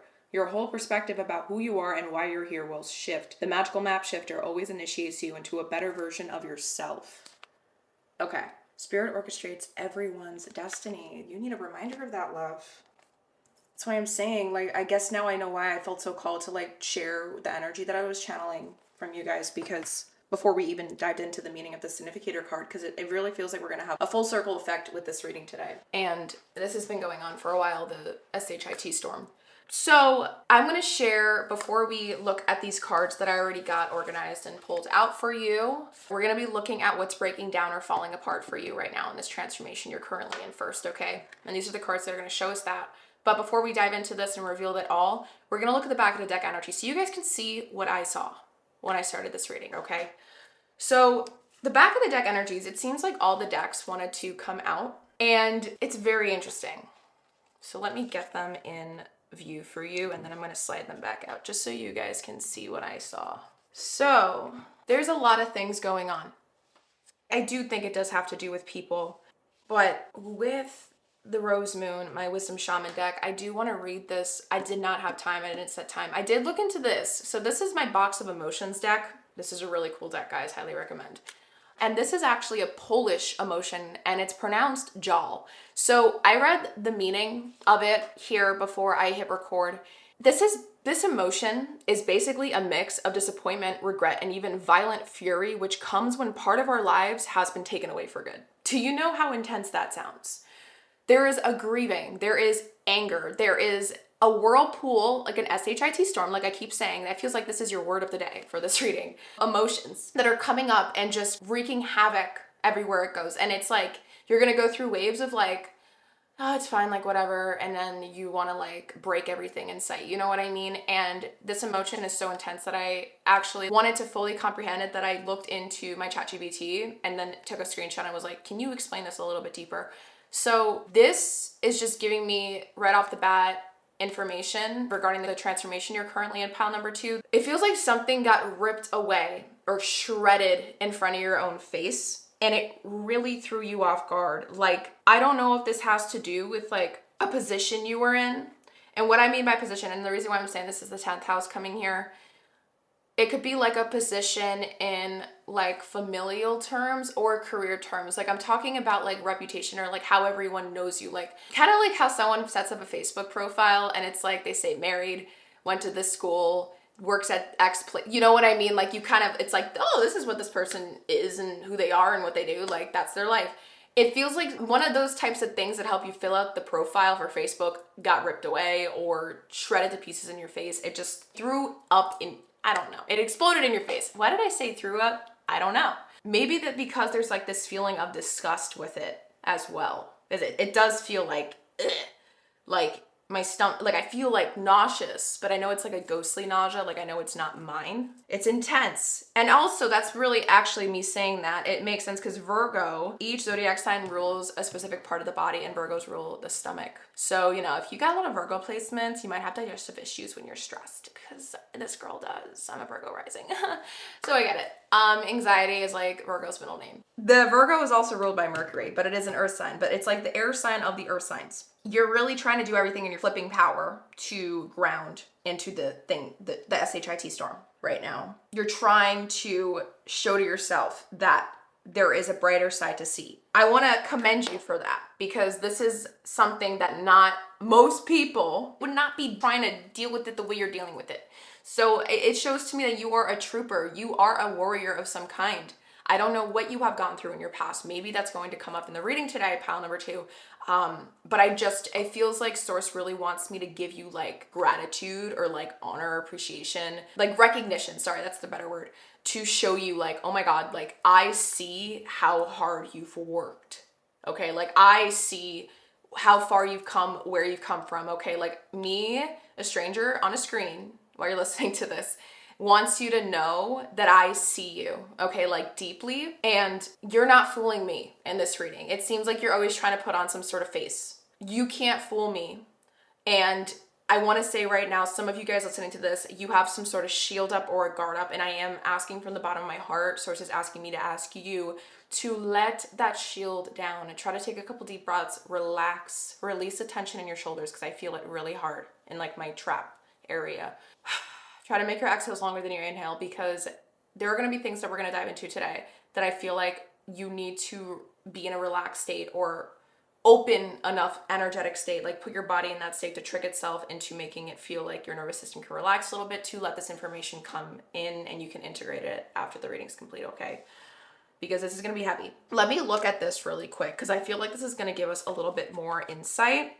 Because the number 4 is about foundations. And whenever I think about the number 4, I think about the 4th house, which is familial stuff, maternal energy. And then we think about the sign of Cancer. And Cancers are like the mother of the zodiac sign. They're very emotionally ruled. You know, obviously they're ruled by the moon. So they also have swings and ebbs and flows and phases to them. They're cyclical beings in nature, hot and cold energy as well. Feel very deeply. Okay, so Rose, Moon, Cancer. Oh, it's I just realized it's like Cancer, guys. I kid you not. Oh my God, and I just realized, look at this. It says shields.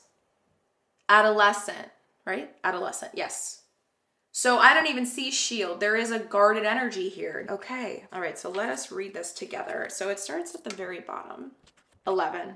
Okay, confirmation, beginnings. And this is an important one because this is one of the master numbers. I am Rose Moon. I am beauty unfolding. I am the sweet fragrance of life. To enjoy me, you must deal with my thorns. Beware. They hurt. Under rose moonlight, your qualities of mothering, nurturing, and giving beauty are emphasized. Now is a good time to look at your home environment. Examine the thorns and the blossoms. What can you do to improve your space mentally and physically? You may need to mother your own inner child at this time. Tap into your inner strength, your ancient crone, the old aged one in yourself to take care of the teenager who is craving attention. That's what I am saying. Literally, that is what I feel like you have been trying to do for yourself. I commend you. Do you know that is so flipping hard? I just want to give you guys such a big bear hug, but I also feel like some of the people that chose this pile hate hugs and they don't like being touched. So I'm sorry about that, but it's just like, you gotta melt a little bit. Pile number 2, you need to melt a little bit to hear the things we are going to dive into today. So I am just going to move right now the back of the deck energies away from the screen. I'm going to zoom out a little bit here. We need space, and I really wasn't planning on getting all the decks and making them the back of the deck energy, but Source was like, do it. And I was like, okay. So now that we get where your energetic state is, I want it to be very heavily here. I didn't dive into the energetic state of pile 1 as in depth and takes so much time for it as you guys. So I think there was a big reason for that. You guys need some validation. You guys need some acknowledgement. You guys need some love. The inner child of yours, it needs to be held. There's a rebellious side of you that wants to come through, and you're trying to fight it because you know it can do some dumb things, is what I'm hearing. All right, so let us now take a look and see what's breaking down or falling apart. We understand what you're going through, right? But we got to know and see what's falling down and falling apart now. So to start with the keywords card I have, we have rhinoceros with success, wealth, symbolizes luck and hope, reasonable but cankerous. I don't know what that means. Beast who allows nothing, needs control, bouts of moods. I was literally talking about that. To stand in their way. Nothing stands in your way. You don't want it to. You're a fighter. You're a warrior. Rhinos charge at the things that they're going to attack. Reasonable but cankerous. I don't know if that means like you're cranky. The only reason why I say that is because it sounds like the word cranky. Cankerous. Let me look that up really quick, guys. So give me a second. Cantankerous. Sorry, I've been pronouncing that wrong. Cantankerous. Okay, so cantankerous means irritable, hard to get along with, easily annoyed, or stubbornly argumentative. Someone who is cantankerous might complain a lot, resist help or suggestions, snap at others over small things, be in a bad mood without wanting to admit it. It's like you're fighting. You're trying to fight. It's like the more you fight this thing that's going through emotionally for you, pile number 2, the more you're going to see your inner world fight right back. It doesn't want to take it. It doesn't want to swallow it right now, but you're trying to force it. You're trying to quote unquote fake it till you make it. I think that's letting go. I don't think you can carry it anymore. Interesting. We have the number 8 with falling leaf moon with Scorpio, baskets, and adult. That is trippy. Look at this, guys. Back of the deck energy. It was the number 4, so that's half of 8. And it had adolescent. Now it says adult. I am tripped out by this. And I don't know why this might sound weird, but shields and baskets, they share different energies. This one's like opening, ready to receive, and this one's guarded and it doesn't have anywhere to place anything to receive. It pushes back, it repels back, but this one's welcoming. So it's like very polar opposite energy. Like this is how you're feeling right now, but I think this is something that's forcing to come out. And there's confirmation with the number 8 here, because when I moved your cards away, I don't know if you saw for like a split second, pile number 2, I think I had a card like stuck on the table. I don't even remember where it went, but it said 8th house. I can't find it, but it was there, so believe me. And it mentioned Scorpio, transformations, endings, mysterious something. Like, this is confirmation. That's very crazy. We're going to look and see the meaning of this, obviously, in the booklet, but let us keep looking at the rest of the cards here first. For another astrology card, different deck, we have the number 44. Again, further confirmation. Adding to 8, 6th house energy, sustainability. Again, energetic exchange. Reciprocity. A feeling. You got 2 feeling cards for the box of emotion. I will try. L'appel du vide. Okay, let's read this. So, walking along a high cliff path, you are gripped by a terrifying urge to leap.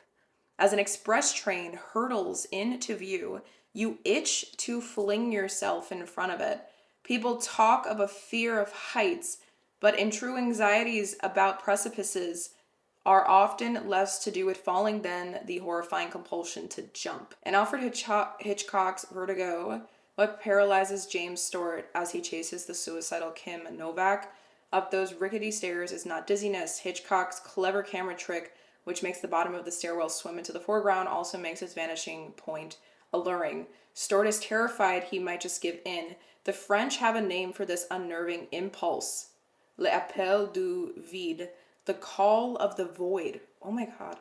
Perhaps it is a kind of terrifying game the mind plays, a test serving to remind us how close danger is. But most of all, as Jean-Paul Sartre recognized, l'appel du vide creates an unnerving, shaky sensation of not being able to trust one's own instincts, and the fear that our emotions with their impish, irrational impulses might be capable of leading us very far astray. I am so tripped out. Like, do you not see the synchronicities here already? The highs and lows, the emotions. I was talking about the moon. Cancer's ruled by the moon. I was talking about that. The moon controls the water.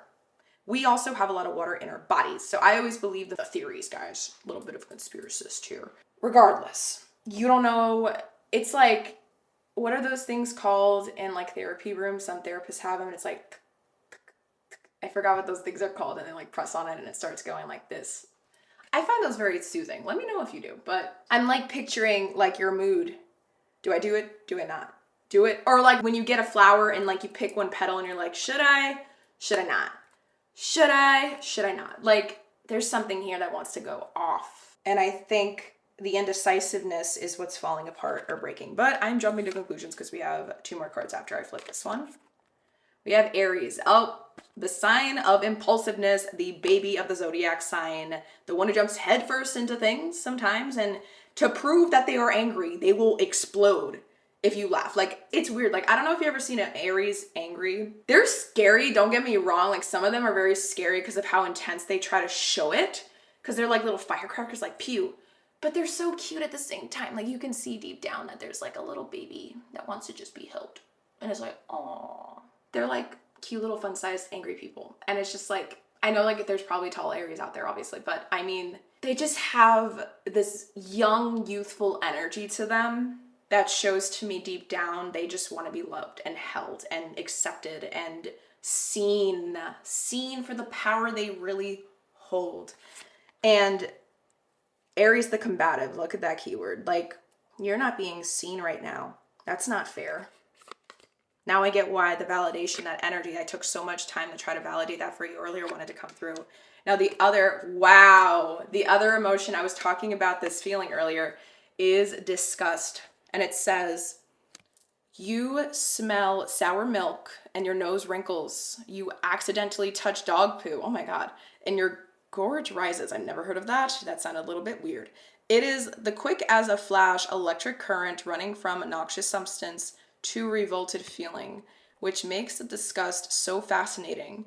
You encounter a poison and your body refuses. It's simple, life-saving even, but little is further from the truth. The sense that something is out of place in quotes might be more important to provoking feelings of disgust than objectively dangerous. Those odd little glitches where the stomach heaves in response to some object we know can't hurt us.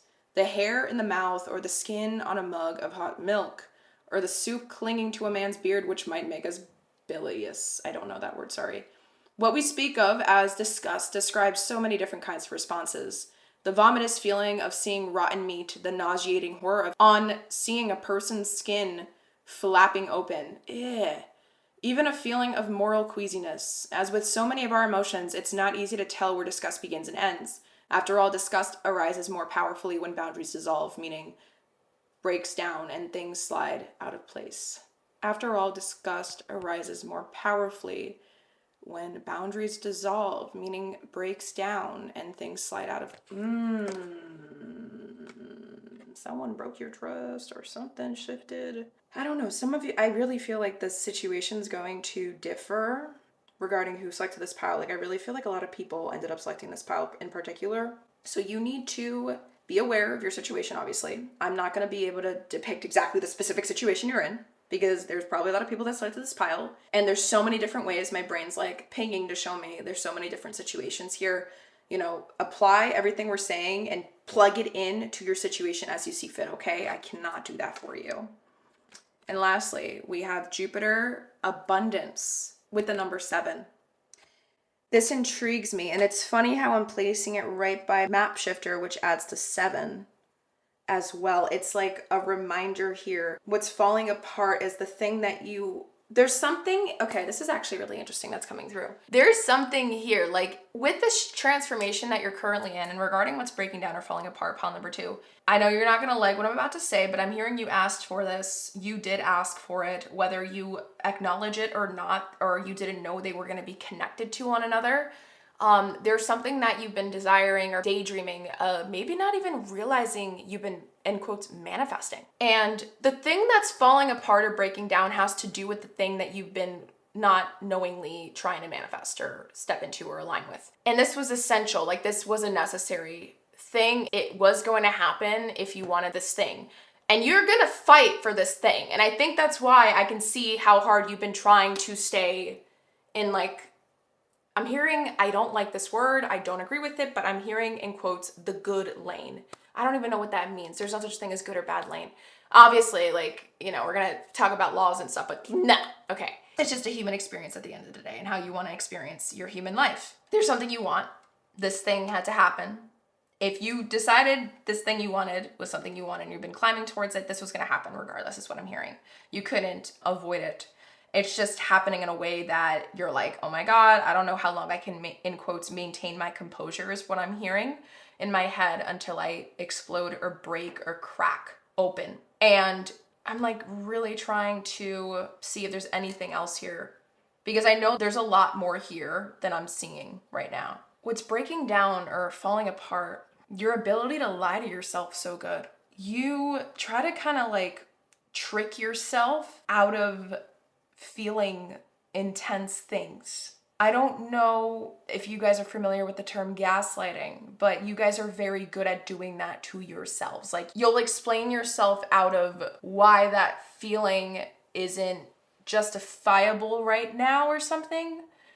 And it's like you punish yourself when you have creep ups of intense feelings. Like, they're not important enough for you to express them or let them come up, or you're like, I'm hearing, like, I don't know if you see, like, you think you're like too extra or like too much, or you think you like over exaggerate feelings, or like you think you feel too big. I don't know what that is, but it's like that's breaking. The you that tries to like constrict your truth or like hide yourself, reserve yourself, like that's falling apart. I hope that makes sense. Because this thing is just so big to ignore at this point. Like, your inner world really needs like a cry, it needs a scream, it needs a good punch in the pillow. Like, you need to let this thing out, because if you don't, you're gonna do something you're going to deeply, deeply regret. And I don't know why this is coming out so aggressively, but just be warned, pile number two. I'm getting such a malicious, channeled vision in my head that I can't share on YouTube, because YouTube won't want me to share something like this explicit and disturbing. But I'm channeling that energy from you guys. And there is a darkness. And you need to find an outlet to let this thing go.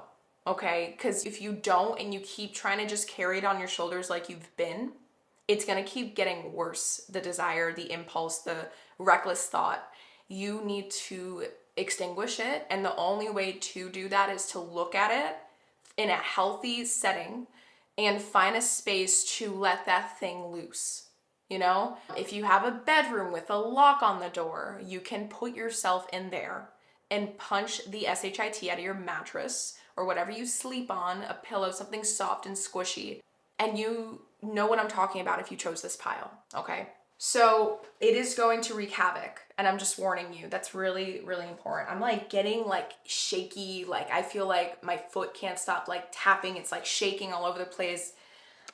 I was so grounded before I started this stuff, and I can tell that your body, it's like it can't contain this anymore. You need to let this go. If you love yourself, pile number two, and you care enough about yourself, you're the warrior that I've been channeling, that the source is telling me you are. You need to do this for yourself. And we're gonna keep going, we're gonna keep diving in, and we're gonna see why this is happening to you now. Okay? I feel like we kind of understand why it is, but let us keep it going. I'm debating, does source want me to clear up the table? Because I did that for pile number one. We're gonna clear up the table. I'm just gonna write down the astrological things we're seeing here in case they show up again, because we're gonna be using these decks again for a separate one as we continue in this reading. So we got 6th house, and then Aries and Jupiter.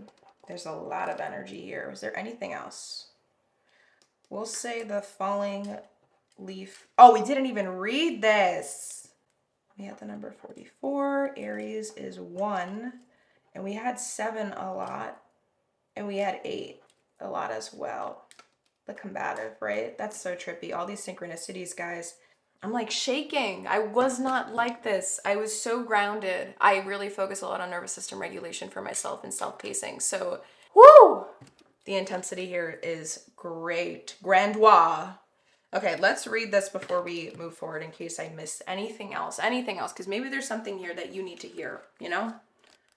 So, let's hold space for you now, my love. Okay. Falling leaf moon. I am the moon of falling leaves.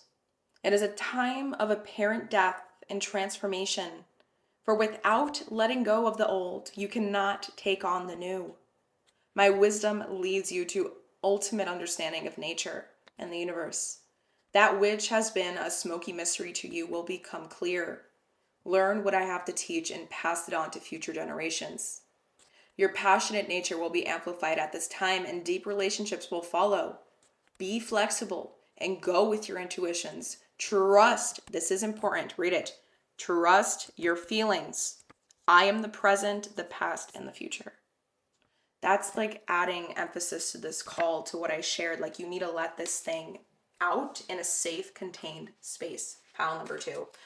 This might actually be also a sign that you guys are about to go through a massive dark night of the soul. Disclaimer, what I'm about to say, I'm not a doctor, entertainment purposes only, okay? But I am picturing psychosis energy, like an episode. I don't know if you feel like you're going through that, is what I'm saying. Not to say that you're actually having a psychosis episode, but you're like, am I psychotic right now? Like, you are questioning your reality, is what I'm channeling. And I can heavily relate to that, because I felt that way. Like, what I'm channeling, I felt this energy when I first started my first, I had my first experience of a dark night of the soul / spiritual awakening. Like, the beginning of my healing journey started, I felt this way. I felt absolutely bat shit crazy, dude. Like, I felt absolutely insane. And it's like all the memories, everything I repressed, everything that I forgot happened that was controlling my self-sabotage. The core wound of it all, the face behind the mask, it came up. And it was when I was like in a contained country. I lived in like Vancouver. I had no one there, no friends. I went there to study yoga therapy. This was years ago. I was like 19.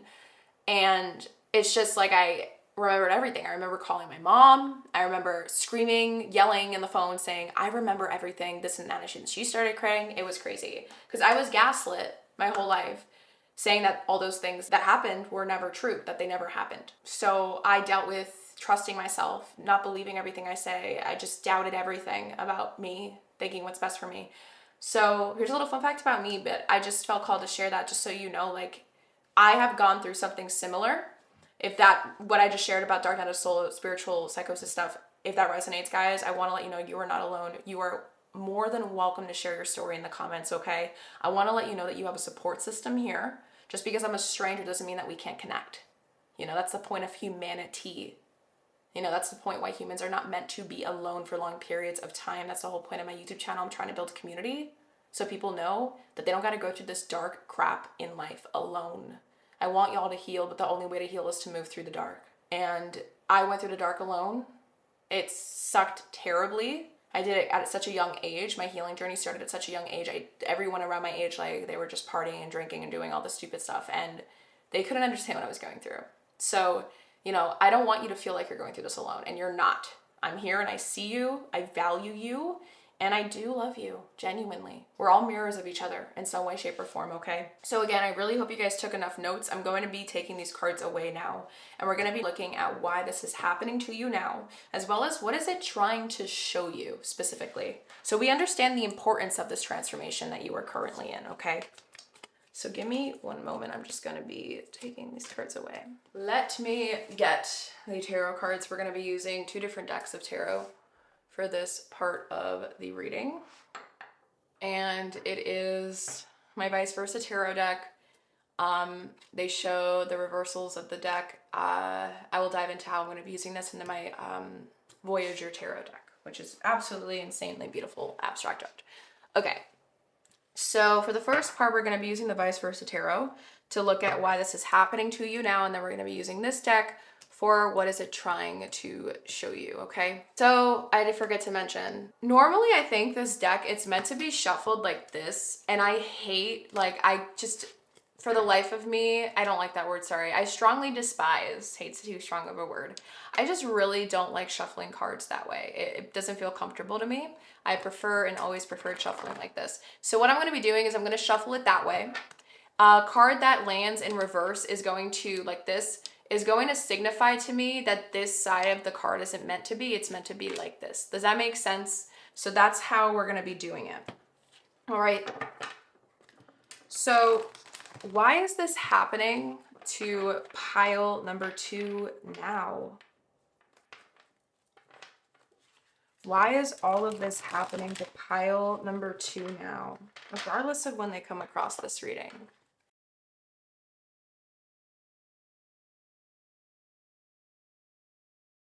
Okay, let me see how many cards we got here. We got 1, 2, 3, 4. I feel like these all want to be seen. So what I'm going to do, these are all in reverse. Oh, no, they're not. I'm lying. Okay. We're going to flip the ones in reverse here. But let me look at the back of the deck, actually. So for the back of the deck, we have Temperance. But she's facing away. Let's see what it looks like forward. Wow, big difference. So this is a hawk, I believe, or an eagle. This is a lion. This is immediately reminding me of the strength card, but the side of the strength that needs to be tamed. And there's integration and healing that wants to come through. And then this foundational area over here is reminding me of the 4 wands. Like, you're fighting it. You don't want to. This is so symbolic of everything we've dived into so far.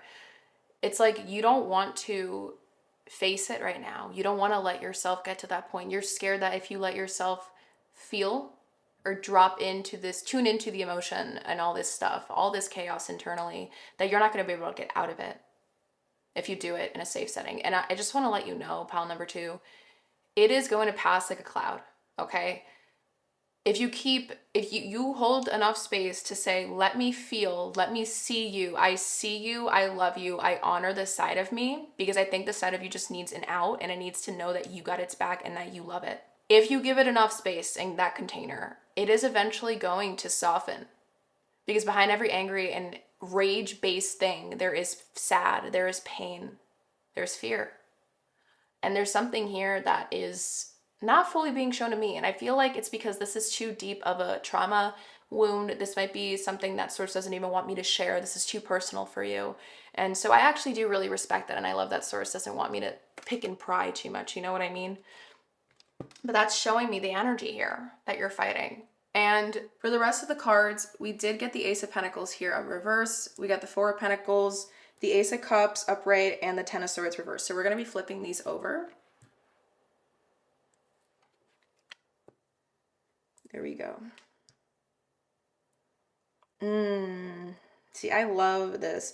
You see how before, the way the 10 of Swords looked, there was an energy to it that was very like, it looks like those brutal endings, something that had to end this way. But in reverse, it's like there's an eclipse here. Very powerful energy. Like this was meant to happen. And you're looking over it. Why is this happening to you now? This is the card that ends this spread.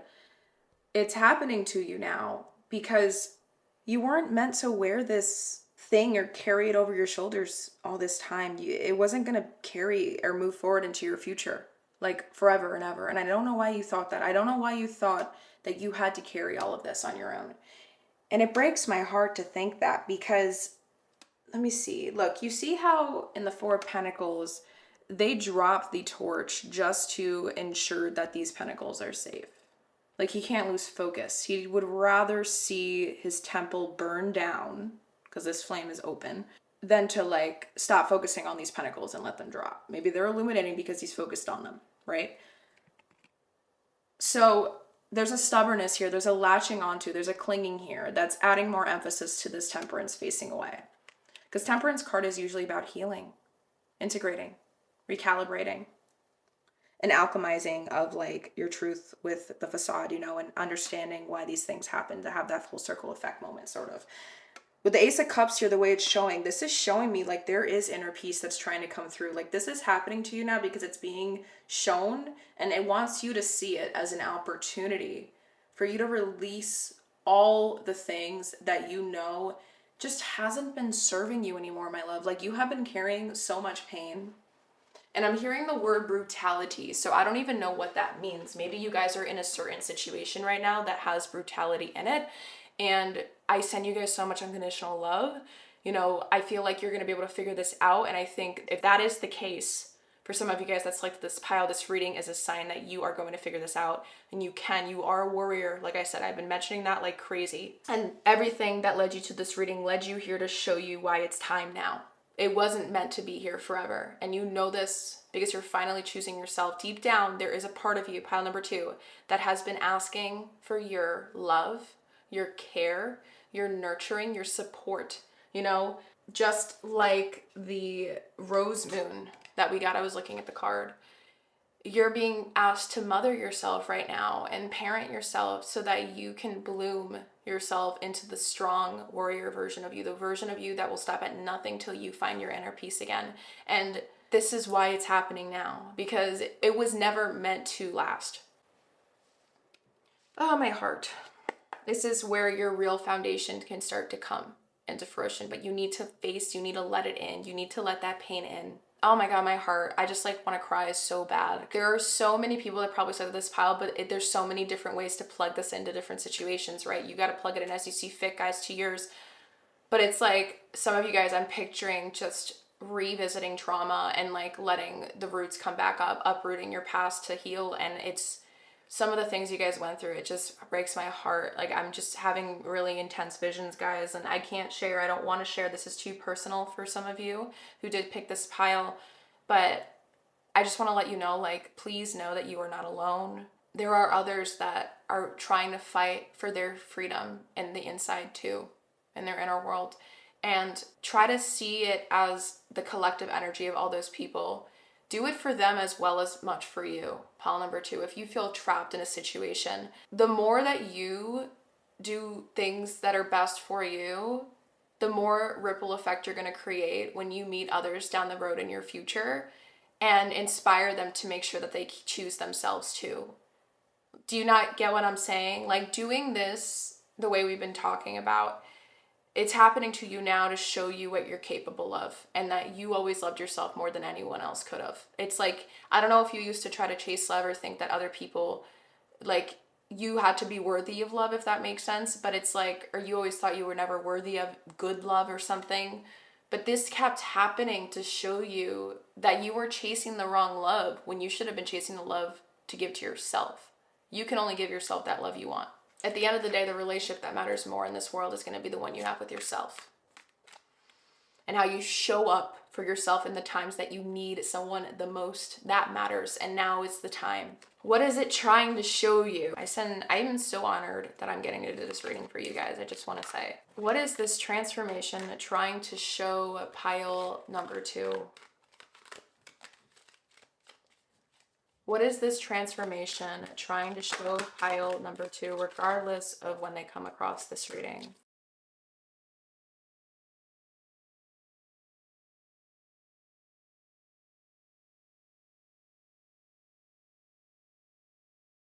Okay. So these cards wanted to cross. So there is an influencing energy of a card that influences this Child of Cups, which is also known as the Page of Cups. Sorry, let me just organize everything. And then this one is adding emphasis. Okay, we get a side message as well that fell on the floor. It's emphasizing the significator, so we got to keep that in mind. Okay, there's 2 cards that fell on the floor. I'm gonna grab them, but before I do, because I believe they're like a side note, I think, to this reading that doesn't entirely connect to this. They're separate things. The back of the deck energy here is the 8 of Wands with the word harmony. So we both know 8 of Wands is about moving fast. I love this rainbow. The violin adds, I don't know why I'm thinking about the violin from Titanic scene. Like, when they're all sinking. If you guys haven't watched it, I'm sorry if I spoiled the movie. There's like an orchestra here. Oh, it's like giving me the idea of like a cinematic transition in your life. Let me see what's underneath this. So we have the 9 of Wands. Okay, integrity. Again, this is you, the fighter. The 9 of Wands is about perseverance, honoring your truth, putting your back into it with this spine over here. And I just need to commend you. Oh my God. Like, the way that Source keeps showing me how much of a warrior you guys are here. Oh my Jesus. I'm sorry. It's just like, I can't stop. Y'all are real fighters, guys. Like, oh my gosh. Let me get the cards that fell on the floor. So these are side messages, and we're going to look at this after. So let's look at this first. So we have the Child of Wands here, which is known as the Page of Wands, with the keyword being the Seeker. Next up, we have the 4 of Crystals, also known as the 4 of Swords, with the keyword Logic. And then the card that's influencing the Child of Cups, also known as the Page of Cups, with the keyword Feeler, is the Hanged Man. Okay, this adds more emphasis here. Okay, I don't know where to put this so you guys can like see everything. Oh, I'm gonna just cover this. Sorry guys, but I have to do this reading. And then lastly, we have the Two of Cups, but it came in reverse with the keyword being equilibrium. So again, two different messages coming through. If this situation did involve like a person doing you wrong, it's trying to show you the face behind the mask. I guess that's why that analogy came up before. It's trying to show you the people that are really there for you, but also the people that have never been there, were never there truly just for you. They were there for themselves. And I want to cut this for some reason. So now we have, again, 8 and 8. 8 of Pentacles here with change. This is the 8 of Worlds card. 8 of Wands is also about change, fast movement, pace of change, but there's harmony. And there's the number 8 coming in like crazy. It's trying to show you that in order to get, oh my God, again, I cut 6 of Wands with the keyword trust. This is the victory card in tarot. It's trying to show you that in order to get the real thing that you envision for yourself, like when you ask your heart what it truly, truly desires in this life, if it can like picture you in like a certain perfect spot, you know what I mean, where you have happiness, peace, you can breathe again, weights off your shoulders, like all of that. Where is it? Like when you ask yourself that, what is the vision? Where's the setting? What is the taste? What is the smell? If you can tap into all those senses inside you, smell, taste, touch, sight, what are your surroundings like? To get there, though, this can't be here. And it's trying to show you the truth of it. Because like the thing that you want to align with more, pile number 2, this thing can't be in the picture, whether it's a person or how you've been going against yourself and not being aligned with your truth this whole time because of this emotion that really wants to come out and be seen. Like you can't lie to yourself anymore. You can't repress this anymore. And it had to force you to be in like a long period of like pause or like stillness to like see it. And this is what the situation has kind of forced you to do, is what I'm hearing. Because this is still very new. Like you're still learning how to navigate these moments. You've been trying really hard, and that's why I'm hearing warrior, right? That kept coming through. But it's still very faintly new. And that's why it still feels like a part of you's fighting the impulse to do something really reckless right now, whereas the other part of you just wants to cry and like, I don't like what I'm about to say, but like disappear inside. There is another D word I wanted to say that has 3 letters, but I don't want to say it because I don't know if YouTube likes that. But inside, blank inside. And the blank inside though would only last for a little bit. And I think you're just afraid to sit in the dark. So you try to like use the dark for rage, which is like, we get to that part. Like when it comes to healing and like befriending yourself and, you know, aligning with your truth, pile number 2, I do want to say like, I actually have a video that I made like over a year ago on like how anger is like your biggest superpower. People with anger issues, like they don't realize how much power they actually hold, but it's just about learning how to work with the anger and harnessing that stuff because, you know, like anger creates rebellions, it creates change, it creates more justice in this world. Like there has been revolts, rebellions, protests, all that stuff for more equality, you know, everything in the history. It charges us up, it revs us up. If we can apply that, it creates passion and desire, motivation, drive to go do. But when we skip the part where we acknowledge what's lighting up the anger and rage inside, that fire tries to do things sporadically, impulsively, recklessly. It doesn't know where to turn to burn itself out eventually. And that gets exhausting. And that means that the sparks that fire is brewing is going to start landing and burning on things around it that you never intended or planned on burning or hurting. You know what I mean? Does that make sense? It's going to leak. It's going to seep everywhere. Kind of like lava slowly like spreading when after an eruption. And it's like you can't stop it after there. It's done. So to prevent that, like this is trying to show you so it doesn't get to that point inside pile number 2, the truth. It's trying to show you that you can't contain this anymore, that you need to be honest with yourself and give yourself time to breathe. Give yourself time to take space. If you feel like you haven't given yourself enough time to breathe and like figure this out or like sit with your truth is what I'm hearing. Like you need to really sit in the silence of your emotions and just be honest with yourself right now. about the situation you're in. I feel like you're being forced to right now while you clicked on this video. Like maybe you had enough time to like be alone and listen to this reading if you're still here. There's just this feeling where you kind of got forced into some sort of situation of isolation, or you've chosen to. And in that case, you know, I am proud of you for that. I give you feathers because, you know, there is a lot of desire to do some reckless things right now internally. There's some dark thoughts, but that wants to not happen. It really feels like Source came here trying to be a beacon of light for you to, in this reading, like what led you to clicking on this reading in the first place. Like it is trying to show you that there is another way, and it's trying to show you the truth. It's just that you haven't been there for yourself in the way that you should have been this whole time. And that wants to change. The script wants to flip. Magical map shifter. Maybe there was someone in your life that tried to show this truth to you, you know, and it was in a hard way because this was talking about a person coming into your life. Or maybe this is just a sign that what we're talking about right now is something you desperately and heavily need to hear before you go do the thing that your impulsivity wants to go do. Does that make sense? So let's see the side note that wanted to come through together. So we have the 7 of crystals with the keyword dullness. Again, this is the 7 of swords. And then we have the Tower card.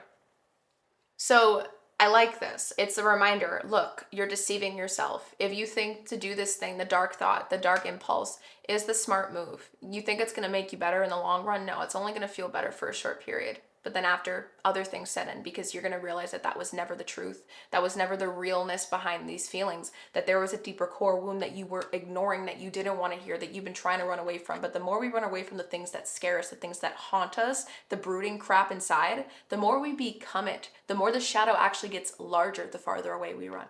And that's a metaphor. I know that technically it doesn't make sense, but it's like you need to turn around and look at the demons head on. You need to show them that you are standing where you are, firm in yourself, in your truth, in who you are, and where you're trying to go. Don't shake for anybody. So when you do let those dark things come up, they can't make you collapse beneath your feet. That's when you show up for yourself, because sometimes the very scary things inside of us that want to be seen are the very things that are the most pained. The things that actually want to be held and loved and accepted by you the most and seen. Maybe it needs reassurance from you to see like, hey, can you take care of me right now? Can you show up for us? What happened to that? That's what this is trying to show you. How the lack of that has affected your life so far, affected you and your inner world. And look at the mess or the chaos, the things that have happened in your outer world because of your lack of attention to your inner. Does that make sense? Because it's a mirror. There's a mirror thing going on here. I send you guys so much unconditional love, by the way. We're not done. It's just I need to keep saying that.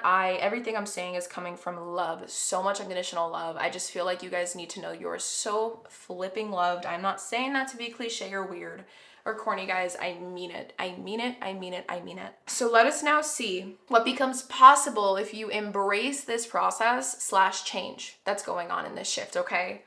So this is where we're going to start bringing out the astrological decks again. I am going to transition this video so you guys, I don't take up too much of your time shuffling for this portion. So I will meet you there, and then we're also going to be bringing out my rune deck, my Work Your Light deck, and my Embracing the Shadows deck, okay? So I will meet you there. All right, pile number 2. So I got the cards all set up and pulled out for you. Like you see all this? You guys got 2 of these astrology deck cards and a lot here. And I did, again, feel called to look at back the deck energy. So I'm going to be showing that to you very quickly. So this is going to be significating the back of the deck energy here that I'm going to reveal to you. I'm going to move these back of the decks here. I am going to be showing to you the energy that you would embody, that you would step into if you were to embrace this process / change. Okay, that is what the back of the deck energy is going to be showing to us. And this is going to show us what becomes possible, right? But this is going to be showing us the energy, the frequency you're going to be aligning with if you were to embrace it, this transformation you're currently in, okay? And this is crazy because there are a lot of synchronicities here. I used all of my astrology decks that I own to do this reading today. I felt called to use them to see if we get repeating signs or house placements that come through. And that's going to add even more emphasis and confirmation there, right? So to keep in mind, earlier when we saw what's breaking down or falling apart, we had the 6th house, Aries, and Jupiter. We saw 2 7s, a 1, and then we had 11 when we flipped to your page when we looked at the significator card. And then we also had many 8s and 4 with 6th house energy. Okay, so there's a lot here. Here, we didn't get any repeats of placements in the back of the deck energy, but we did get synchronicities compared to what we've spoken about so far, a lot of it. So in terms of the energy that you're going to be embodying if you were to embrace this process / change, we got the 7th house with the keyword relationship with the number 45, 4 and 5 adding to 9. And this is about a shedding, okay? And this is also about individualizing yourself, autonomy, like separating yourself from the bigger picture and choosing your truth, your true path in the end. Then we also got here, it says Sisterhood of the Rose, Beauty and Devotion, Priestess, Mystic, and Teacher.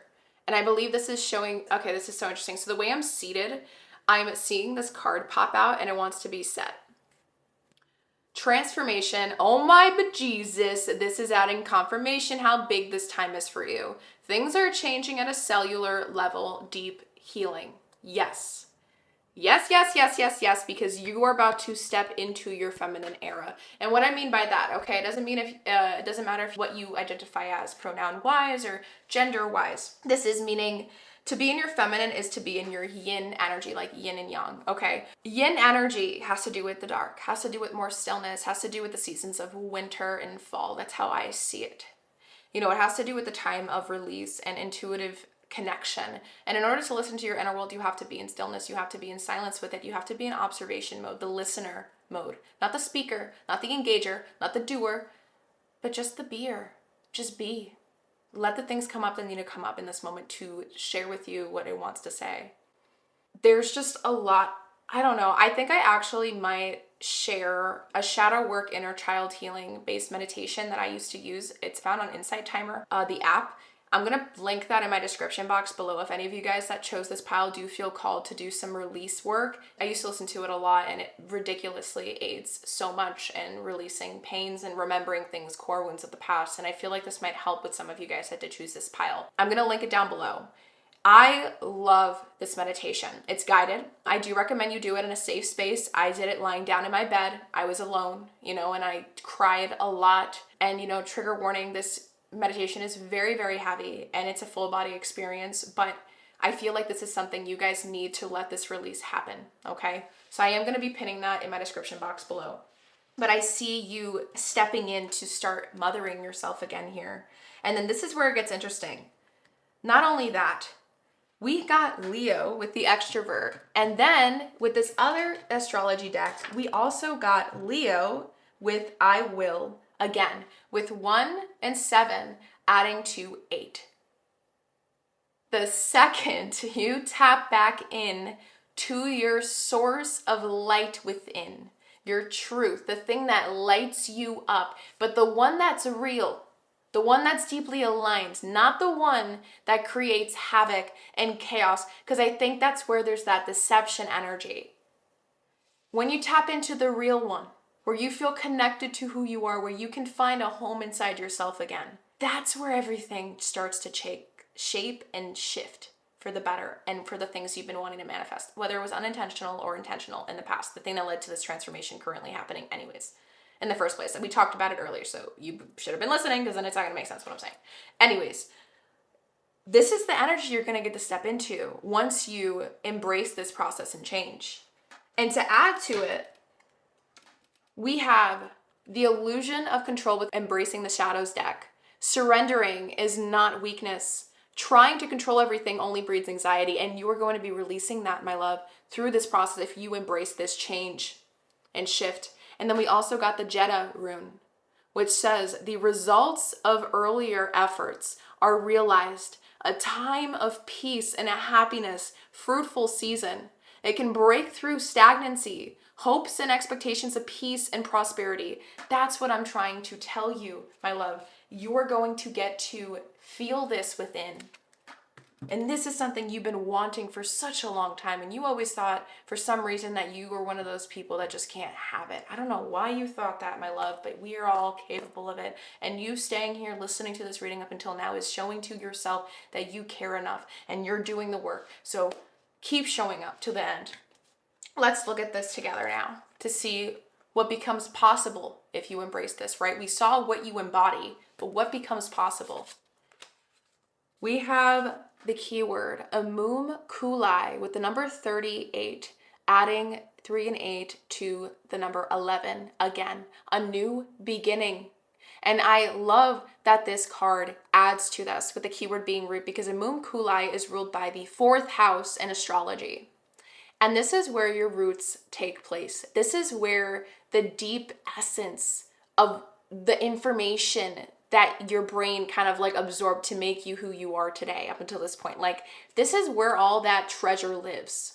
And this also shows where you thrive the most, the energy and essence that you would like to live around, the things that make you feel the most safe and secure and comfortable, you know, where you feel most rooted and grounded. So it can show a lot of different things here in a moon Kulai, and that's why it's one of the more significant placements to look at in a natal chart of someone's astrology. This is showing to me the fact that this adds to 11 with the magical map shifter, the card that led you to slide in this pile. When we fit to the booklet, it went to page 11 to read the meaning here. This is showing to us that that's where your new beginning happens. When you embrace this shift and process, what becomes possible is the new beginning, the foundation, to find a home inside yourself. You're going to feel at peace. The thoughts are going to shut down. The intrusive thinking, the battles you've been dealing with inside, internally, are going to start to lower the volume. You're going to realize you've always been in control to turn it down yourself. You're going to realize how much power you actually hold over your reality, the creation of your reality, through the awareness that you keep within yourself, the self-awareness to decide the steps you take now. And I think now I know why this reading is one of the more lengthier ones I've done so far in this video. And it's also why I had to do so many like shares, check-ins, validations for you, because this is such an important message. Again, I feel so grateful, blessed, honored that I am a part of your story, pile number 2. No matter where you are while listening to this, what is happening in your life, know that this reading found you for a reason, to show you to stop not showing up for yourself. Next up, for the other Embracing the Shadow cards you guys receive for what becomes possible, is unexpressed grief. Suppressed sorrow manifests in unexpected ways. Allow yourself to mourn fully, and that is exactly what you are going to hold space for through this process. Next up, we have the 12th house, yep, with spirituality and art. And oh my gosh, I am a 12th house stellium. I am a Leo, 12th house stellium.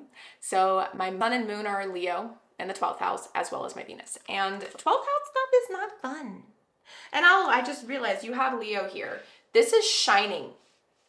You're going to see all the hidden things in your subconscious, in your psyche, that you didn't want to see before. It's going to get to come up and be seen so that you can make amends. Release the karmic debts that maybe you had, if you believe in past lives and things of that nature. If not, ignore what I said.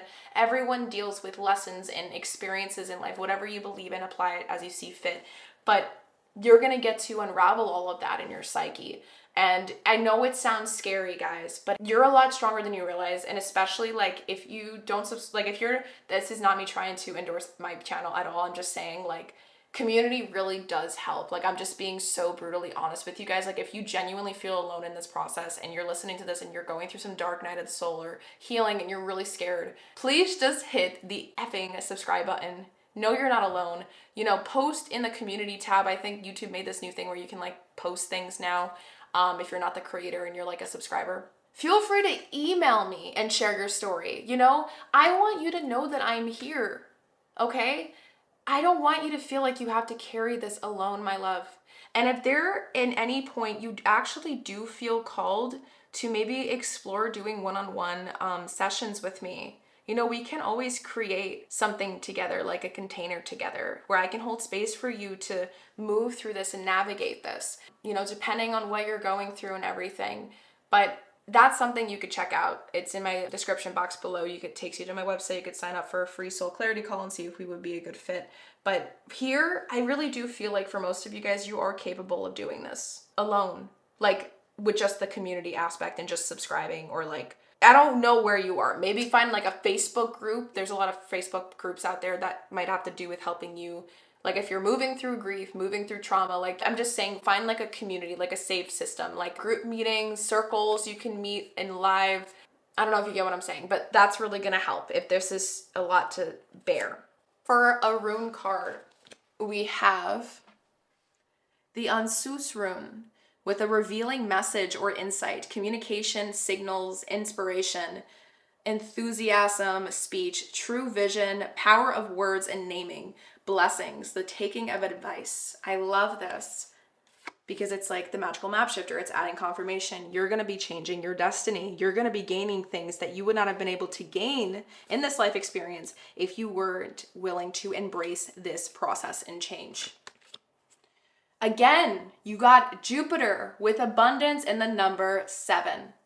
This is adding so much emphasis to the spiritual growth that you're about to partake in if you were to embrace this process. Pile number 2, the fact that Jupiter comes out again. You know, this is showing to us too, because the number 8 is ruled by the energy of abundance, because it looks like an infinity symbol upright, right? Or sideways or whatever. It adds the idea that you're going to be expanding for the right reasons this time. You're going to get to release this emotion, the intensity, all this buildup and gunk in you in the right ways, instead of in a way where everything is sporadic. This is going to be a contained expansion for your greater good, and you're going to know how to navigate this so that if you ever deal with something chaotic again, moving forward in your future, you're going to know how to show up for you. You're going to be like, I've been here, I can do it again. I've done this before and I got it this time again. I am the warrior. I am the creator. Next up, we have deep replenishment with retreat, rest, and be held. Again, this is like, again, showing me like it feels like you are meant to go in some sort of incubation period. And we did talk about this earlier when we looked at what is it trying to show you. But I don't know, maybe some of you guys are also, again, not a doctor, disclaimer, entertainment purposes only, maybe have dealt with some sort of like addiction, and you're trying to debate if you want to go into like a rehab that is voluntary, or some sort of like wellness thing or healing thing, something for your wellness or well-being, improvement over your well-being, like you're afraid to take that step. Maybe it's therapy. There's a lot of ways that this can apply. When you embrace this process and change, you're finally going to get to plant a seed for this to bloom. For some reason, when I look at this card, this is giving me the idea that you're still going to be downloading and sitting with this idea of like going to something like that or beginning the healing journey with support. But it's like the seed's finally going to be planted. Like you were fighting to put that seed in the soil before. And like embracing this process is going to start the process of letting you be open enough to consider it down the road. Does that make sense? I hope that makes sense. And then lastly, wow, we got the 12th house again. And this adds 6 and 3, number 9, with the keyword escape. And we have the 12th house here. Like, so you have Leo, 12th house, 12th house. There you go.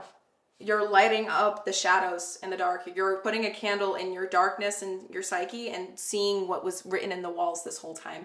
And this is going to make you know yourself better than you ever thought was possible. Like nothing's going to break you after this, pile number 2. If you were to embrace this process and change right now, if you were to do the work, let the people come, get the support you need, all this and that, or whatever this is, applying it to your situation as you see fit, whether it's just you giving yourself time alone to debrief and figure this out. I've given you so many examples, I'm not going to keep repeating myself. You're going to get out of this knowing yourself more than you ever thought was possible. And this, whatever the transformation, the breaking down, the collapse that happened that created this transformation in the first place, it's not going to be able to happen again because you're going to know yourself so well that time around. You're not going to let yourself get put in a situation like that. That's powerful stuff. You are going to make your own map shift where the trajectory of your life, you're going to do that. You hold the wand. You're the magician of your life. Pile number 2. Now, to finish up your reading, my beautiful soul, we are going to be pulling cards to gain messages from source as well as your higher self that wants to come through. So to do that, we're going to be getting my healing light energy oracle deck. These are going to share some affirmations. I don't know how many cards are going to come out for you guys. Affirmations that I did feel when I set up to start recording this video originally, I did get a channel message just say like, the affirmation that comes out for you guys per pile, like every pile, I'm going to share this. I have a practice, an actionable little step you can take to help yourself continue to embrace this process and change after this reading is complete and like you finish listening to it and stuff, to keep like implementing it and integrating the information you got, the transmissions moving forward. Use the affirmation that you receive. If you get like two, pick the one that resonates, or use both if they both resonate. I do highly encourage you to write them down because they're lengthy, once a day. After you finish writing it down, whichever time of the day you feel called to do it, or you think resonates with your schedule the most or whatever, after you write it down once, recite it to yourself. Take 3 deep breaths, exhales longer than your inhales before reciting. Close your eyes as you recite it. Try to be in the energy of that affirmation or mantra, whatever comes through. And recite it 3 times in a row to yourself, taking breaths in between each recite. I feel like doing that for like 7 days straight, 10 days straight, writing it down once a day and then repeating it 3 times in a row all at once, that's really gonna help you kind of try to start planting the seed in your brain, because your brain's gonna be the biggest thing that's gonna fight you and embracing this shift right now, because our brain hates change, okay? Absolutely despises it. If you want to learn more about that, feel free to follow my Instagram. I talk a lot about nervous system stuff and stress and how I try to debunk myths, things that not enough people like really talk about in the nervous system regulation community, in the healing community, things that I think should be spoken about more, especially if you're really hard on yourself, because I used to deal with being really hard on myself as well. So if you feel free to follow me on Instagram as well to get some more transmissions and downloads that I share there too. That's also in my description box below. So we're going to be using this, my Clarifying Life Situations deck. And then we're also going to be getting some channel messages from my Slipwits of Paper jar for you guys. And then some actionable steps you can walk away with if you resonate. When I pulled these cards out, please pause the video, screenshot the page if you can, or the screen if you can, or write this down. These are going to be practices you can carry with you moving forward. This is going to be exercises for stress and anxiety relief to help you build resilience and daily well-being. And then these are going to be a de-stress exercise that comes out that's meant for you, okay, that you can take on your journey while you move through this transformation forward. So now that I got that all out of the way, I'm going to shuffle all these cards and I will meet you back here, okay? Okay, guys, so you got some messages here in the affirmations. I'm going to read the affirmations. You guys actually ended up receiving 2. So there you go. The first one. Manifestation of light. I see the beauty in me. I grow and develop my inner self in harmony with light and beauty. I free myself from negativity. My heart transforms. My intellect shines and my inner light grows. That's literally what I was talking about. That is crazy. You know, I'm just holding it here in case you guys want a screenshot. Again, remember the practice I gave you guys. The last one. Goodness. I refine my character and overcome difficulties by remaining positive. I calm my heart and illuminate my intellect to transform shadow into light. I consciously manifest goodness in and around me. I improve my qualities for the benefit of all.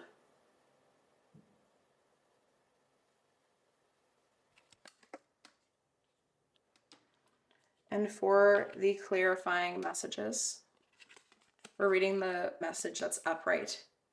We have fresh ideas. Stay open-minded, inviting new perspectives to enrich your journey and spark creative solution.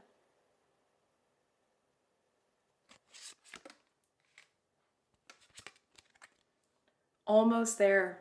Persist with faith, for you are on the brink of a breakthrough.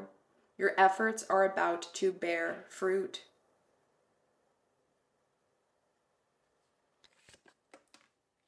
And lastly, vortex of creativity.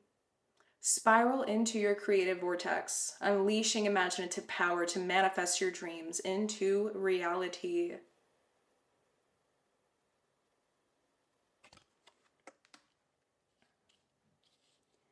And we do have the sliplets of paper we got to get out.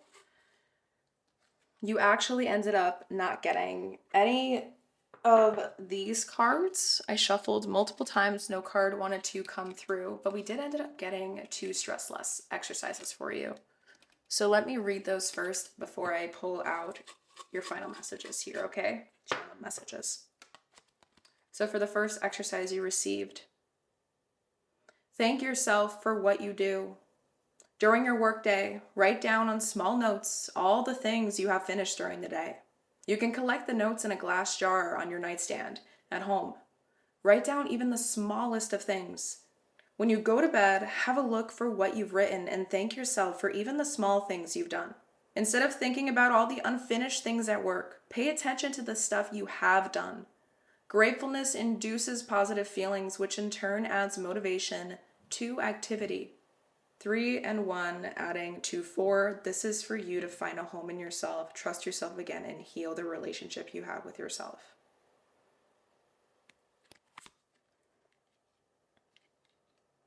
For the last exercise you guys received, it says, pay 11. I'm just beyond tripped out. The confirmations, wow, let me know if you selected pile number 2, because it's like, this is the most synchronistic reading I've done in such a while. This is insane. Pay attention, and I'm lying. Pile 1 was also very synchronistic, but I just feel so intensely connected to you guys in like the best way. Pay attention to your thoughts. Close your eyes. Think of your thoughts as a movie you are watching. The movie is on the big screen. You can see it, but you have no control over it. Just sit there with your popcorn and drink and watch the motion picture for 5 to 10 minutes. Doing this exercise will reduce the negative stress reactions in your body, releasing the control. Now, to finish this up and wrap it up, my love, we're going to be getting the final channel messages for you. Final messages for pile number 2. This one. No, this one. And this one. Okay, no clue how many I got, but let's see. We got 1, 2, 3, 4, 5, 6, 7. All right. That equates to the number of your significator card. Let's read the first one. This path requires more of you, but not in the way you think. Not more effort, more honesty, more alignment, more saying what you actually mean. This path requires more of you, but not in the way you think. Not more effort, more honesty, more alignment, more saying what you actually mean.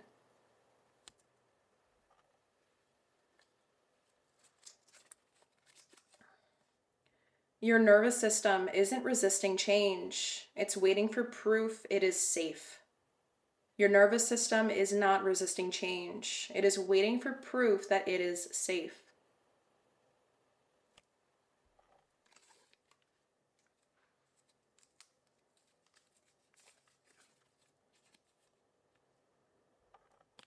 Your relationship with control is louder than your relationship with trust right now. That is why everything feels like pressure. Nothing can land while you are micromanaging the process. Your relationship with control is louder than your relationship with trust right now. That's why everything feels like pressure. Nothing can land while you're micromanaging the process.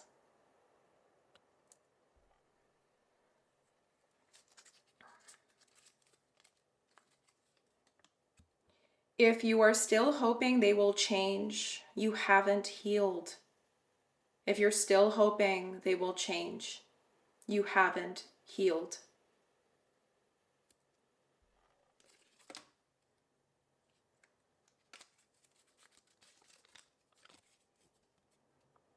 When you start spiraling, place your hand over your chest and say, I am here. You're safe. Let's slow down. When you start spiraling, place your hand over your chest and say, I am here. You're safe. Let's slow down.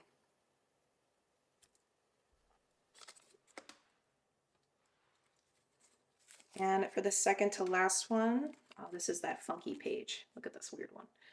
paper the way I cut it. It's not imposter syndrome. It's that your power still scares you. It is not imposter syndrome. It's that your power still scares you. And for the final message, my beautiful, beautiful soul,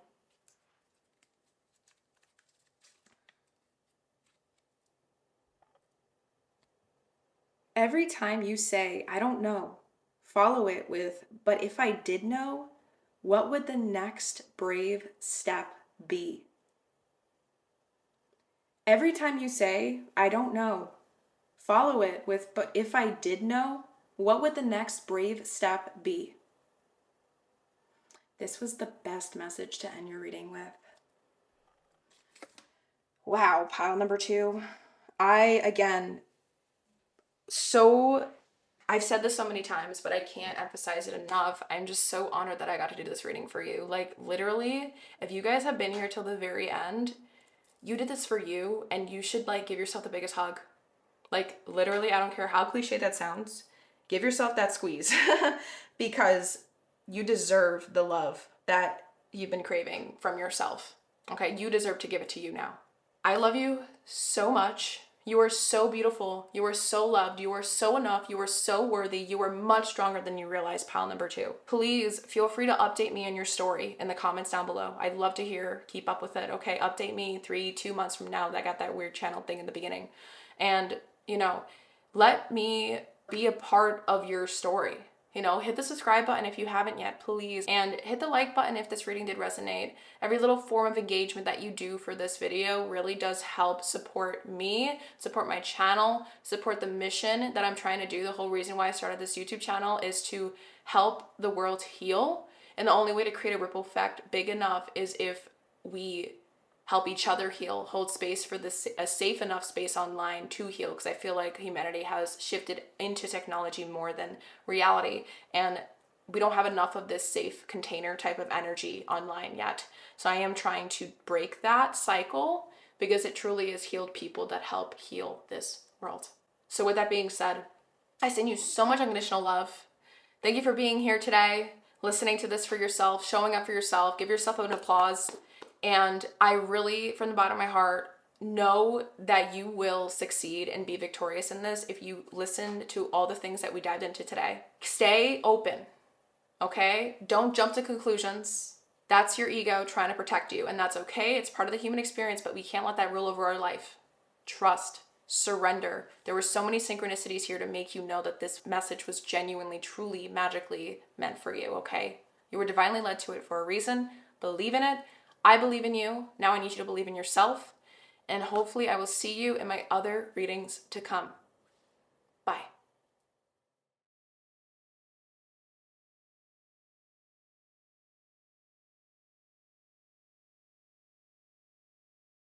Hello, my beautiful pile number 3s. If this is the card that aided you in selecting this pile, the Ride the Wave card with the number 14 adding to the number 5, then you already know that this reading is for you in reference to the transformation that you are currently in. Now, looking at this card right away, I've actually never received this card, and I've owned this deck for many, many years. So there's newness here, and for some reason, that's actually making me have an analogy or like this idea, this concept come through where you have like, there's opportunity here for something to start anew. There's a refreshing opportunity is what I'm picking up on, or like you're being called to start something fresh. Does that make sense? But with Ride the Wave as well, I feel like this also means that whatever this thing is that you're currently in transformation with right now, pile number 3, it might have to do with something that's been here for quite a while already. This is something that might have to do with like people, because there's 2 dolphins. And this one's kind of looking at this one. And what's really intriguing to me is I did already get cards set up for the first question for the set of questions that we have that we're going to be diving into today. I already got all the cards out. Look how many cards. You guys are the one pile that got this many cards.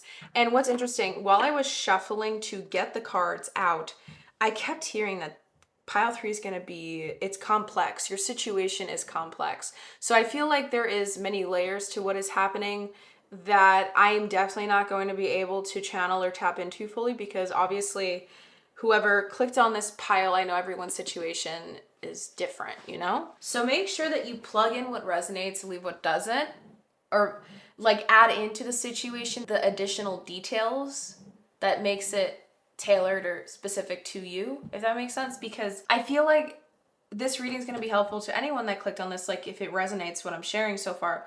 But at the same time, you're going to need to, like, I'm hearing from source that it's pile 3's responsibility to figure out what I say like goes where, like figuring out where to plug it into your specific situation, like that's on you. Make sure that you have something to take notes with, please. My readings tend to be pretty lengthy. I really try to get and channel and really just give source full 100% permission to come through the way that source wants to. So I am the messenger.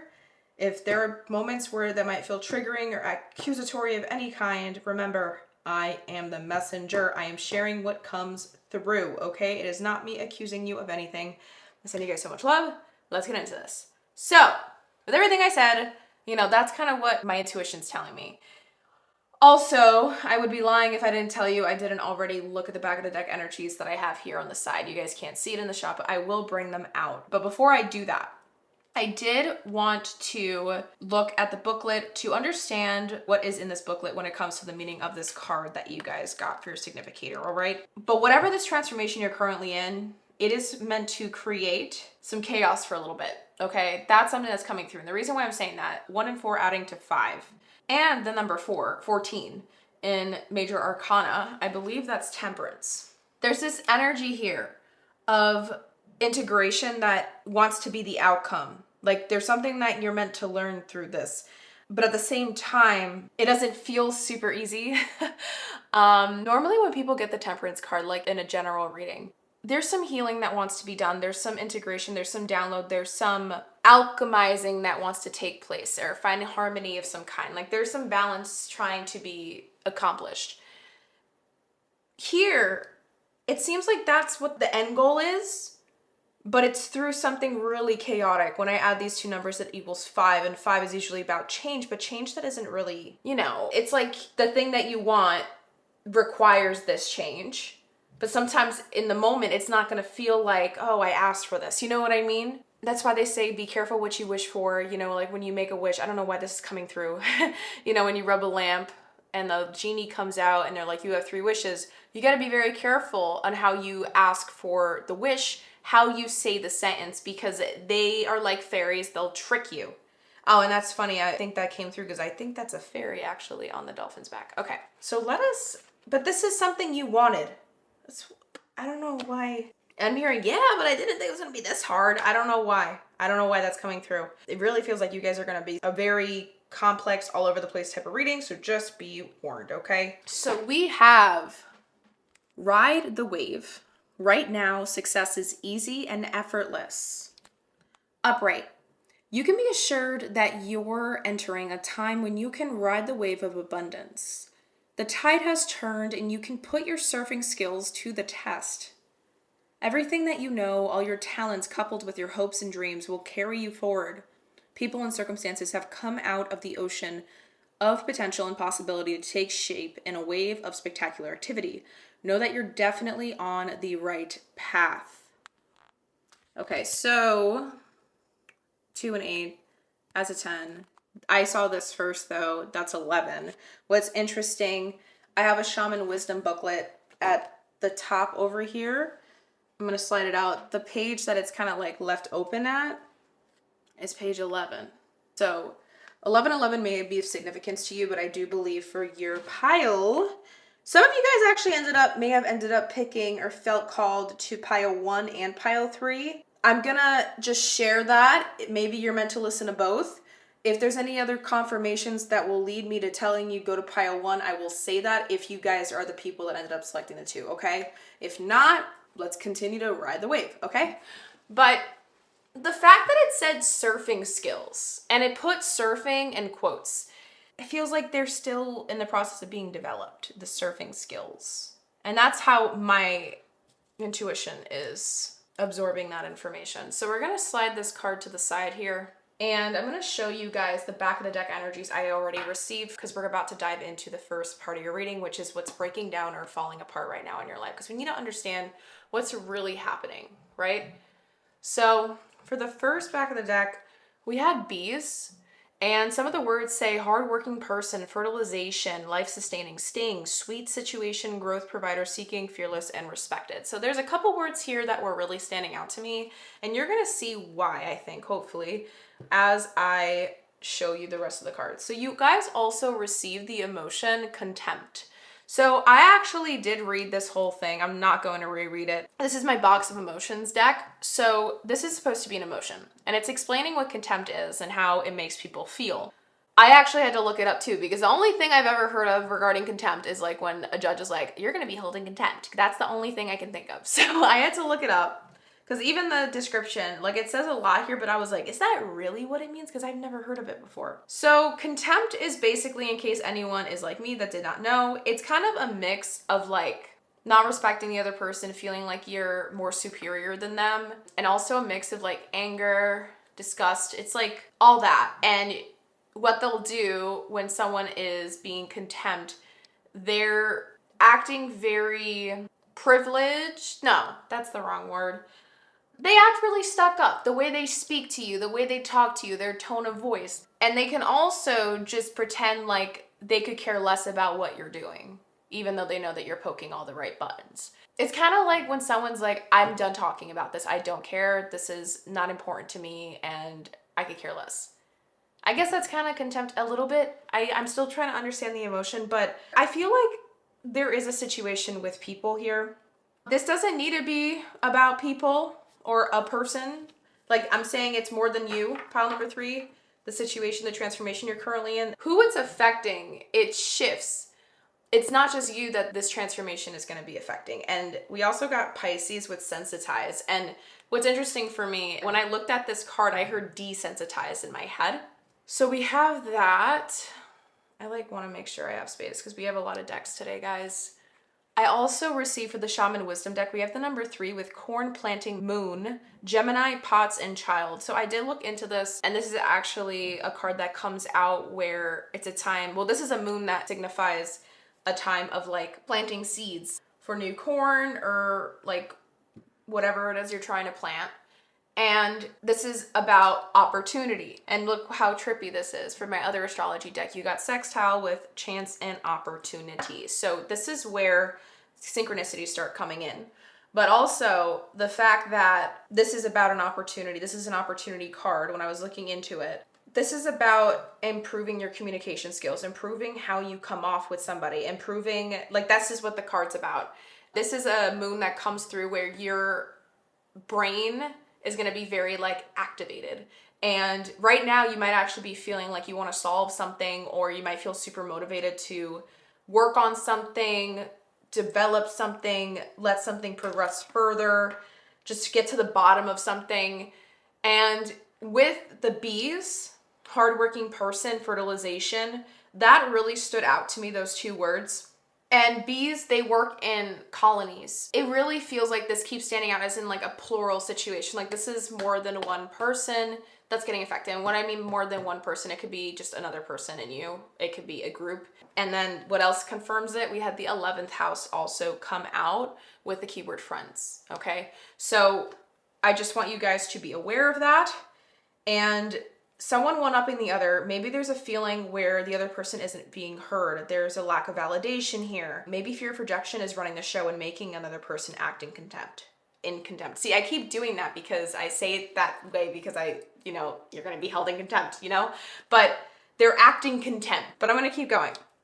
So here are the cards. This is how you're feeling, what's going on, the current energy that you might be in, regardless of when you're listening to this or watching this reading. This is the timeless reading, right? I'm just trying to make sure we have space for everything.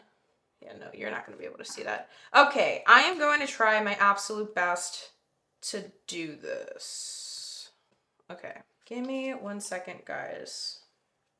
It really feels like though, like someone here is trying to be the bigger person, or you're being asked, you're being given an opportunity to work on being the bigger person right now for a certain situation. But okay, you know what I'm gonna do? I'm gonna switch these out because the words that really stood out to me are the ones in the top corner. We're gonna use this paper later. I just want you guys to have a chance to take notes because another reason why you should take notes, I take away the cards, okay? Every time I'm ready to move into the next section, I clear up the table and we start again. Just a heads up. Okay, there we go. So after I was analyzing as well, I also saw that we got, Pluto transformation, 11's coming out, confirmation, this is your pile, but also with Jupiter abundance in Aries, I am. For some reason, I don't know what the situation is and what it's calling for. It really feels like somebody is not acting in their best character or the best interest of the connection that you share with this other person. I really feel like there's another person in the mix, guys, so I'm going to just go off of that. But at the same time, this could also be your pile if there is no people involved, where you're being called to start working on a certain quality that's going to help you start aligning with the right frequency of people that you're trying to attract. Because maybe I'm also picking up like maybe this has been like, for some reason, very specific situation. Some of you guys might be going through like a breakup right now and you're like doing some deep reflecting, trying to figure out like what caused it. Or you're also not even that, maybe you know what caused it, but you're like, why does this keep happening to me? Why do I keep attracting the same people? That's another thing that's coming through.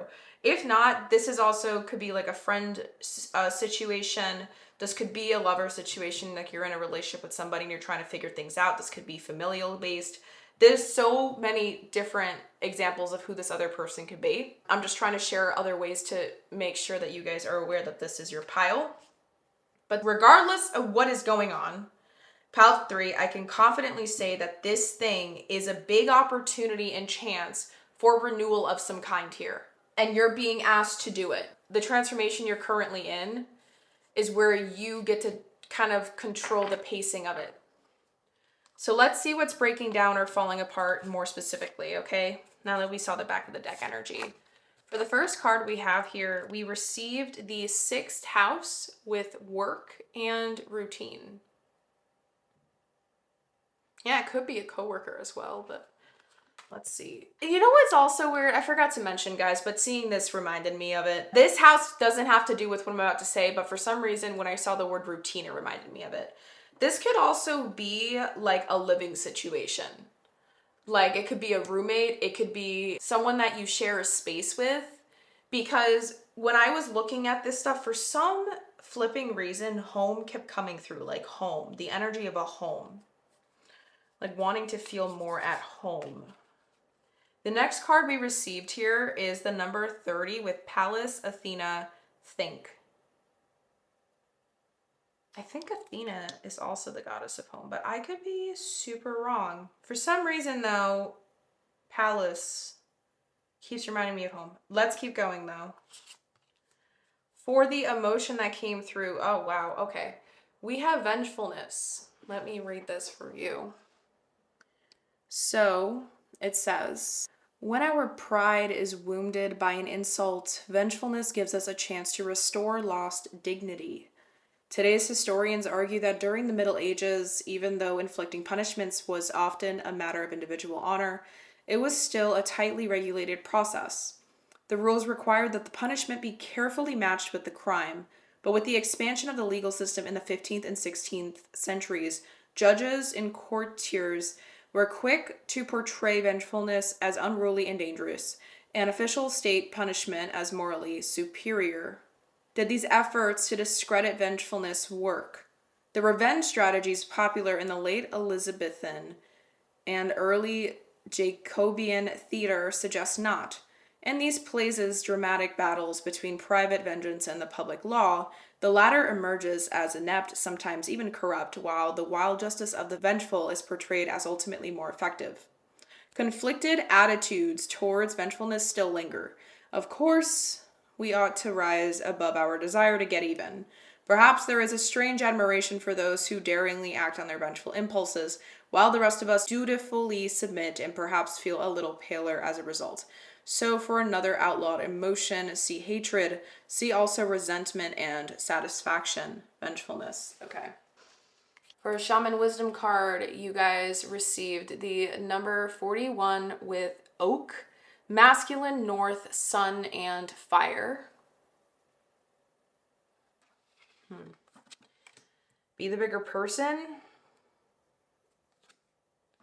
The number 5 coming out again. And 3. 3, 3. Okay, and then we also have the number, 35, 35. Okay, mirroring numbers, or 8, 8. We have Rose with Feminine East, Venus, and Fire. Feminine East, Venus, and Fire. So there's still like a fiery element here.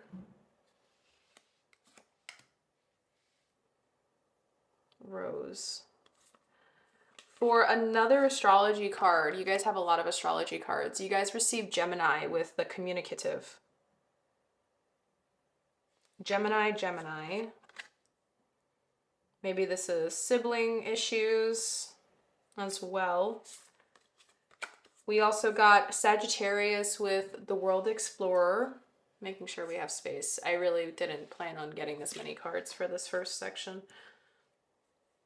And then for the last astrology, well, the last one of this deck, we have Jupiter with Ideals and Magnitude. And I think Jupiter was under here. Jupiter, yeah. Ideals and Magnitude. For a keyword, before we look at these last two astrologies, we have Itchy, meeting an old friend or enemy, advance in position or a loss, someone speaking of you for the better or worse, discovering a legacy or sorrow, a happy journey, good or bad, money in or out, a joy or disappointment. Well, that's not helpful, but advance in a position or a loss. Itchy. Ooh, I hate that feeling. Like when you have an itch that you can't reach, that drives me insane. But I keep hearing be the bigger person. For the next one, we have 5th house with creativity. These 29 add to 11. And then lastly, we have the 9th house with faith, number 33 coming through. The number 33 is a master number, and it's about being like a master creator, a master manifester, like having the ability to just create whatever it is that you want to bring into life, bring it to fruition. And the number 3 is also the Empress card in Major Arcana, which is really standing out for me right now. Interesting. What's also very, very interesting is I just immediately realized the number 41 and 14, they're mirrored. So there is a mirroring, like I was correct on that. 35, 35, 41, 14. Like the number 35 just might be of significance too, or 8. Regardless, there's a lot of stuff going on, as we can see, all these cards that you guys received. But from what I'm seeing, what's breaking down or falling apart is this old way of being, this old way of seeing things, this old way of coming at things, reacting to things, or releasing that. Like there is a big thing here that's trying to be released from your being. And it might have a lot to do with this other person, another person in the mix. With this, I do want to share, I'm hearing nonsensical. Like there might have been some sort of stupid falling out, something that was very strife-like in nature that just didn't need to be there. It's like sort of like this competitive competition like energy that doesn't need, like it wasn't originally like this, but now it is, or too many people or both parties or you, there's too much assuming, and there's not enough trying to understand each other. There's not enough trying to give like opportunity for hearing the other person out or giving the benefit of the doubt. Jumping to conclusions is also heavily coming through. But I really want to read what these cards mean, and I think that's going to help us piece everything together much more beautifully. So let's look at the 41 first, because they're very different energies, but they both have fire here. So it's like there is still like a sporadic thing here that's trying to break down. There's an impulse. There's a tendency to act on something, or self-sabotaging tendency, anger issues. And when I say self-sabotaging tendency, I'm talking about something that affects the connection you develop with somebody else. Whether it's work related, familial related, love. It could really be just like anything to do with communication with another person. Let me check 41. Okay. So, 441, it says, I am the mighty oak. I am strength. I am longevity. My powerful presence increases confidence and magnifies opportunities. You are in the right place at the right time. That has came up twice for you guys, pile number 3, in the significator card and just now. Within my shadow, you will feel secure and protected. My vitality and productivity are yours. The magic within the acorn nourishes relationships. Oh, the magic within the acorn nourishes relationships. Okay, so see, this is where it gets interesting, because then relationships are coming through. Through my ancient energies and powers, you are healed and enriched. I am the courageous warrior of the boreal forests. The magic within the acorn nourishes relationships. My vitality and productivity are yours. Like, taking matters into your own hands. Hardworking person. That's coming through with the oak. But now let's see Venus. Okay. I am rose. I am beauty. If life seems too fast, slow down and smell my beauty. Take some time for yourself. Feed your spirit. A short journey into nature can calm, center, and revitalize you. Look to the beauty in all that surrounds you, in all your relations. To enjoy my beauty, you must deal with my thorns, but beware, they are sharp. I am joy, I am sorrow. Open up and let go of your emotions.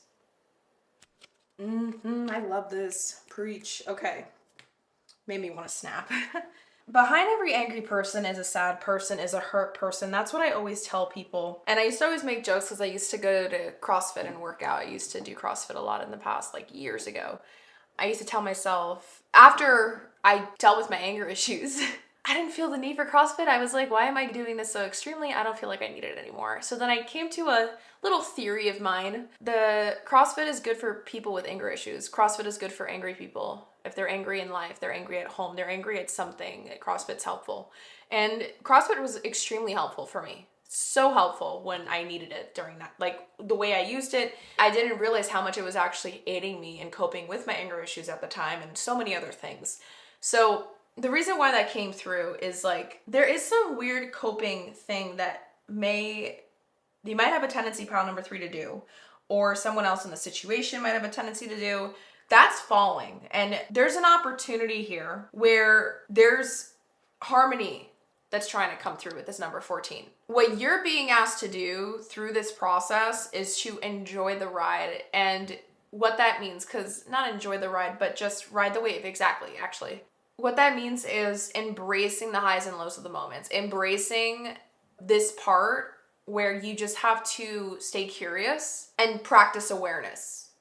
Because it's so easy to not let yourself be in awareness mode, self-awareness mode, what I mean by that. Because there's something that one is still running away from that I think is making it harder for, and I'm talking about you when I say one, making it harder for someone to, yeah, it's you, I believe, pile number 3, or this other person.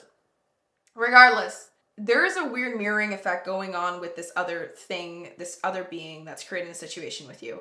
As soon as you start to recognize that, you're going to feel more driven to want to shift your perspective. You're going to feel more driven to want to get to the bottom of it. Because with an itch, it's like you're going to try to do everything you can to get that itch feeling gone. You know what I mean?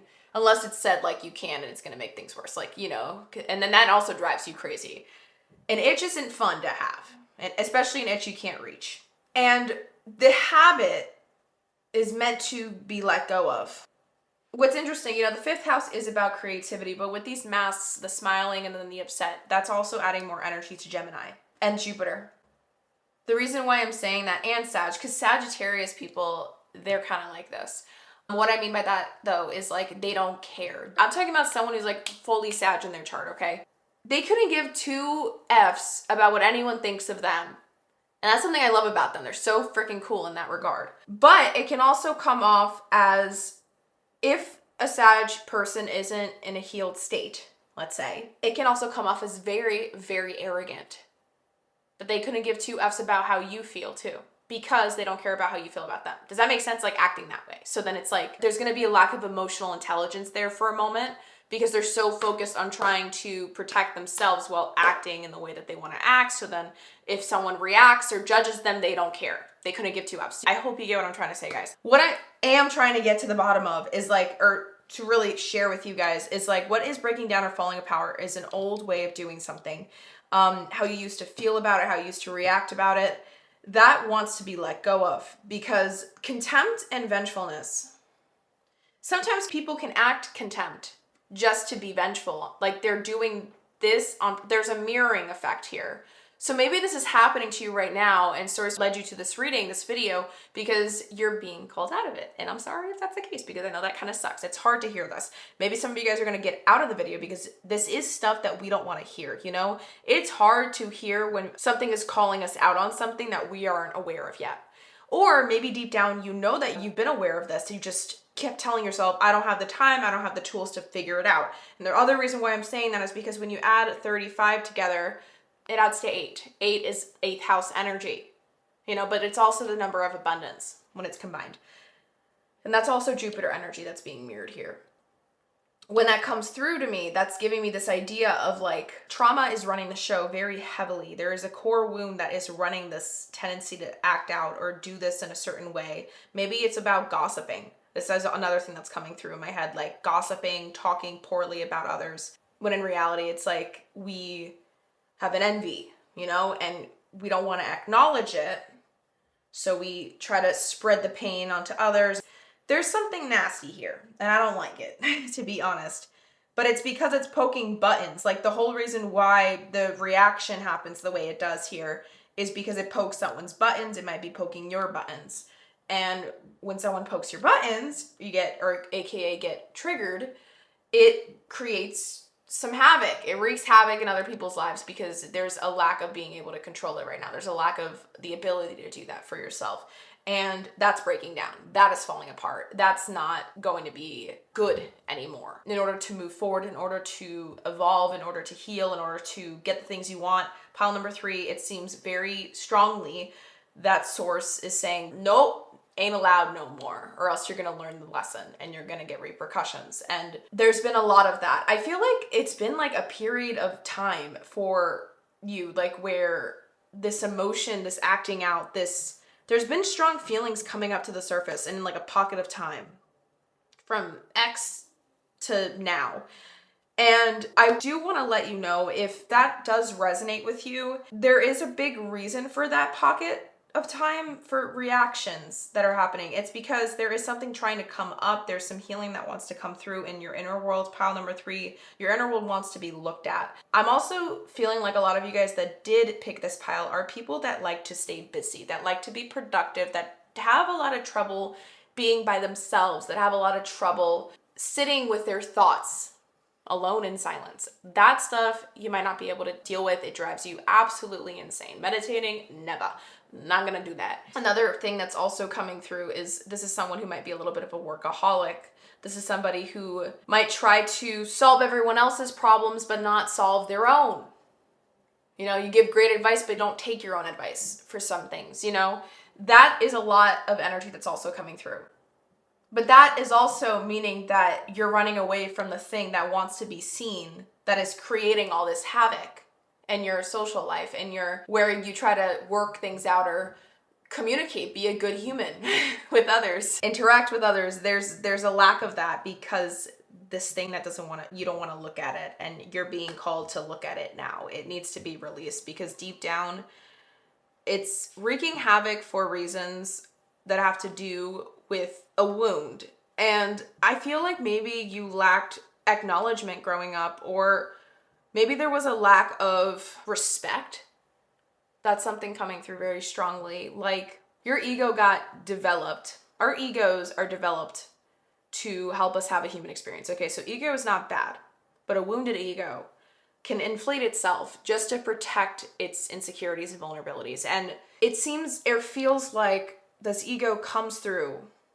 When it comes through, you shut down and you don't realize, or maybe with the other person, like I said, if this is about another party or not you, you shut down or they shut down or whatever.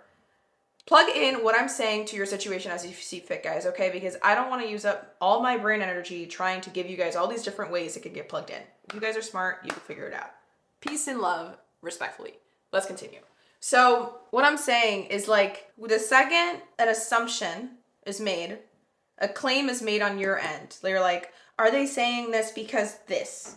Or they're just saying this because they think I'm this. Or, oh, they just think I'm better. I don't know what it is that's coming through, but there is like something where someone jumps to conclusions way too quickly, okay? That is Sagittarius energy very aggressively as well. And with Jupiter, it's enhanced. With ninth house energy though, I think this is just an indicator that you do have the power to change it, and it's in your hands how this transformation really takes place that you're currently in and how it unfolds. But the moment someone pokes at you in that regard, the ego comes in and shuts you down. You desensitize. You might do no contact. You might block the person. You might jump to a extreme thing to make your point. But it hurts you every time you do it, you thinking it's going to hurt them more. But it also hurts you at the end of the day. It hurts your reputation. It hurts how you're seen. And it hurts because you're not looking at the real thing. You're not getting the real answers. You're jumping to conclusions and you're misinterpreting something. There's misinterpreting happening like crazy right now, left and right. That's the thing that keeps coming through very, very heavily. So I do really, and this is the other thing I do want to say, because I was about to move forward, but I almost forgot about this rose card. You're being asked to recognize that this thing, there is beauty here. I don't know if this is a card that's talking, or this, again, everyone's situation is different, but this could be about a connection, and it could be about a relationship you're in right now, a partnership, a friendship, and you're not looking at the beauty. You're too focused at looking at the dark. And you need to look at the bigger picture and recognize this is where ninth house energy actually comes in. Like, what wisdom have I actually gained from this? Am I growing through this thing? Because then that means this is a benefit in your life. This isn't a negative. And moving forward, how you handle it is how you're going to handle all the other connections or moments in your life where it involves interaction of some kind with another human. This rose here is trying to ask you to look at this other perspective, shift the bigger picture, see the bigger picture. Sagittariuses are really good at that. Jupiter, it's about expanding. Expand your vision, expand your horizons, expand where your mind is trying to kind of narrow to jump to conclusions really quick. Because I really feel like for some of you guys, it's literally right under your nose, metaphorically speaking, on what the real matter of this thing is. And you're not seeing it because you think that this person is attacking you, attacking your character, attacking something. It's all just you being triggered though. Like, that's it. And your brain is absorbing all the things happening to you through a filter of your old wounds. And the more you don't look at those wounds, the more those things are controlling you. The very things that you try not to be control you. They become you more.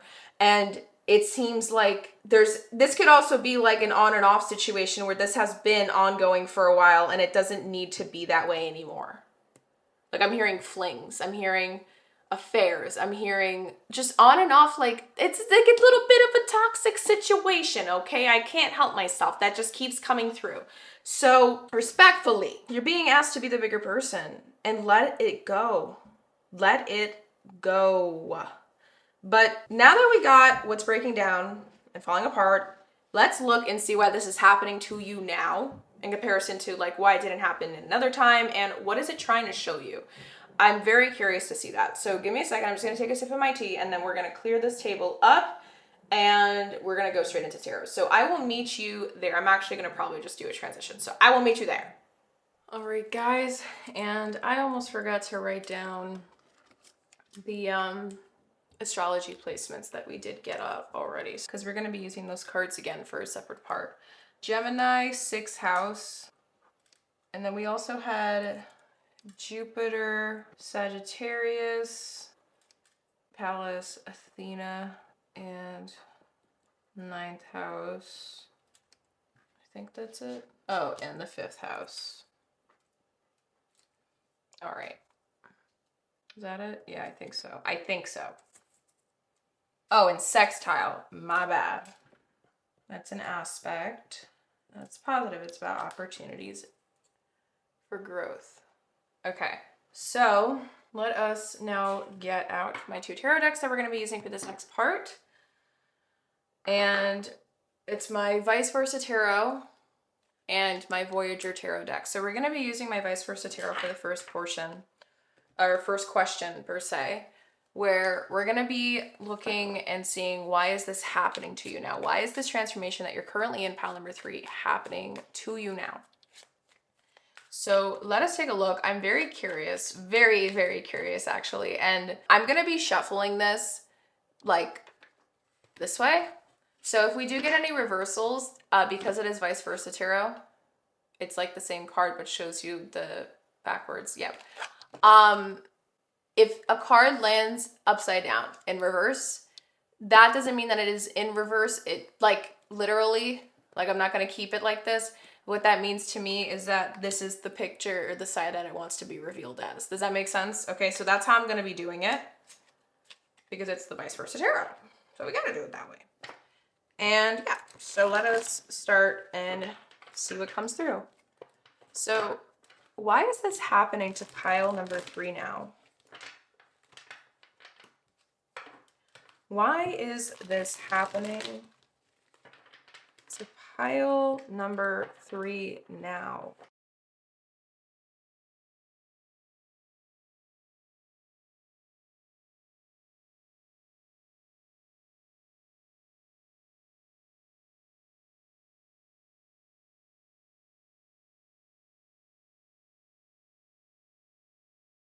Okay. Back of the deck energy is the World card, but she is facing away. Why is this happening now? Pile number 3, Page of Pentacles is facing away. 3 of Wands is facing away. Deep down, you know why it's happening. This was meant to happen. It was going to happen because there was something you wanted with this thing that is meant to be like prosperous, happy, healthy, something successful.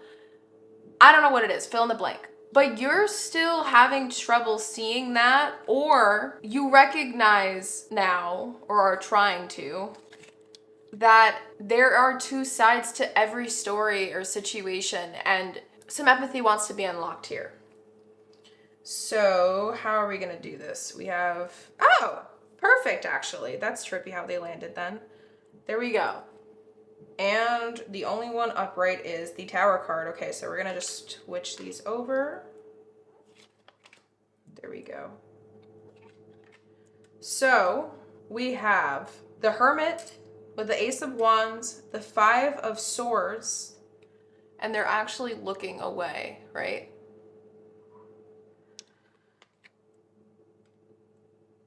And then clarifying the Hermit, we have the 7 of Pentacles, the Tower card, and the 5 of Wands, clarifying the 5 of Swords. The Tower card clarifying the Ace of Wands. Hard-working person, busy, busy bee. Why is this happening to you now?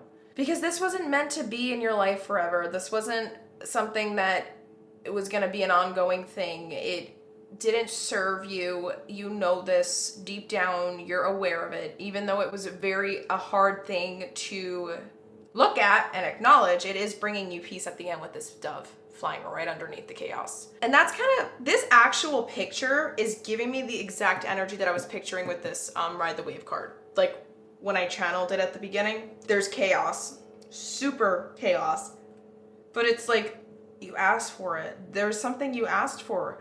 I don't know, maybe you asked for it and you think it has nothing to do with this thing, but it does. Like the situation you're in right now, the transformation you're currently in, you think, oh, maybe like because this has to do with one area of my life, you know, it shouldn't be affecting the thing I'm trying to manifest here. Like, I don't understand what you're saying, Ahimsa. And it's like, okay, well, did you ever think the way that you approach things, the way that you react to things, whether it's with a person or an object or a situation, a circumstance, they all get affected in all different areas of your life, and all aspects of your life get affected. So it's normal how you react to situations or feel accused, you're going to feel accused and you're going to blame things outside of you too. Or maybe there's a lack of self-accountability. Maybe there's a lack of recognizing what's their baggage to carry versus what isn't yours to carry. And I'm picturing an energy of being fed up. Like, you're meant to be fed up with this behavior. I don't know if you're doing the behavior or, again, this other party is, but you're meant to be fed up with it. You're meant to be fed up with how much you've been carrying is another thing coming through. Why do I want to cut the deck? Let's see what's there. The Seven of Swords. There's like chaos in the back. It looks like chaos in the back. And there's deception, there's illusion, there's sneaking away. The Death card.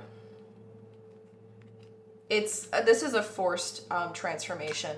You get to control how long that part's gonna last, because it's a matter of when you start taking action to improve this thing or heal it. Why is it happening to you now?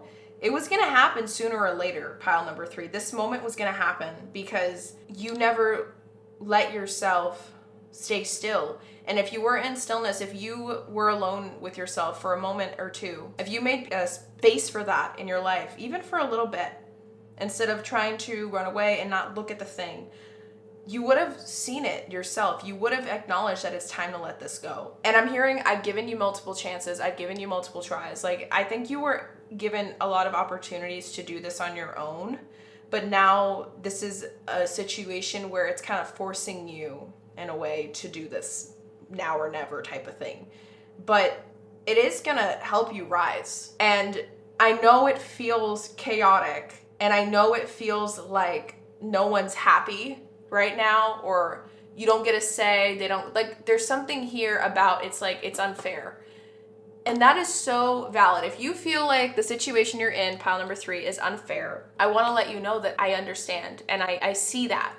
And it is valid. It is justified to feel the way you're feeling and why you feel the way you're feeling. But at the same time, you never let yourself look. You never let yourself grow. You never explored your own inner world without life forcing you to. And now Source is trying to turn that around. It's trying to turn it around so you can start showing up for yourself in a way where you can depend on yourself, you can rely on yourself, and trust yourself. And that's something that was always lacked. But Source wants to change that for you. They want to change your inner script, the narrative that keeps playing in your head, the belief systems. And this self-sabotage is the thing that kept getting in the way, and they're making you let that go. It was gonna happen whether you wanted it to or not. It was just a matter of time because of the way that you dealt with things. It was already a birthing point for this chaos to come through. Like, the way that things were being dealt with, it was a matter of time for it to explode or create chaos. That's what's coming through. But now it's like how you deal with it is really going to determine your future moving forward. And that's why it's like, it's on you how you deal with it, but you need to be careful. You need to be very careful. I don't know why that's coming through, but let's see, because maybe the be very careful thing gets answered with the Voyager cards. So we have why is it happening to you now, but we didn't get a look at the second question, which is what is it trying to show you? What is this situation? What is this transformation trying to show you? So what is this transformation that pile number 3 is currently going through right now trying to show them? Okay. What is this transformation that pile number 3 is currently in, regardless of when they come across this reading, is trying to show them? Okay, so for the back of the deck, we have the Child of Crystals, which is known as the Page of Swords. This card, sorry, I'm just trying to make sure if we have any cards that fell. Okay, yeah, we do have one. Okay. So let's stop here for now, and then depending on what is here, we'll decide if we need more tarot cards to come through. But with the keyword being learner in the back of the deck, the Page of Swords, I really feel like you weren't raised, or how you grew up. There was no good role model for communication skills. There was no good role model of like expressing yourself in a way where both parties can feel heard still and seen and valued. So this tendency, I feel like this transformation you're going through, it's trying to show you something that was going to happen whether you wanted it to or not. That's confirming that other side. And we also have strength, and then the 7 of crystals, 7 of swords with dullness. So 7 of swords coming through twice in strength. It's trying to show you that you were never provided the tools you needed right now to figure out how to deal or navigate this chaos. So you shouldn't be so hard on yourself. It's weird. I really feel like you guys are natural perfectionists, but the perfectionism is what leads you to like have trouble sitting alone, because it's like when you see an issue, you want to solve it, you want to fix it, you want to help others, this and that. But then it's like when you see your stuff and you don't know how to fix it, you get like ashamed, and there's too much heaviness there that you feel like pulls you down. And I think that this truth, it was hard to recognize. And maybe that's why you were drawn to this reading and stuff, and you're still here, because it's like, this is what Source wanted to show you and talk to you about. Oh, and I feel like for some of you guys, like, listening to this might make you emotional, and I just want to let you know, like, I send you guys so much unconditional love. The way I talk is the way I talk, okay? But it doesn't mean that I don't have a heart, okay? You know, I literally am a facilitator for deep healing, trauma-informed, for Christ's sake. Like, I know, like, I want to be able to show up for you guys, but at the same time, it just feels like there's a lot of like no nonsense, no BS type of like tone that Source wants me to deliver this stuff for you guys today in. So I am just trying to honor that. And the card that did come up right here is the 4 of Worlds, which is commencement, 4 of Pentacles. And I actually really like the imagery here, because for some reason, with this being the 4 of Pentacles, you know, like we know the 4 of Pentacles is about self-preservation, protection, you know, clinging to things.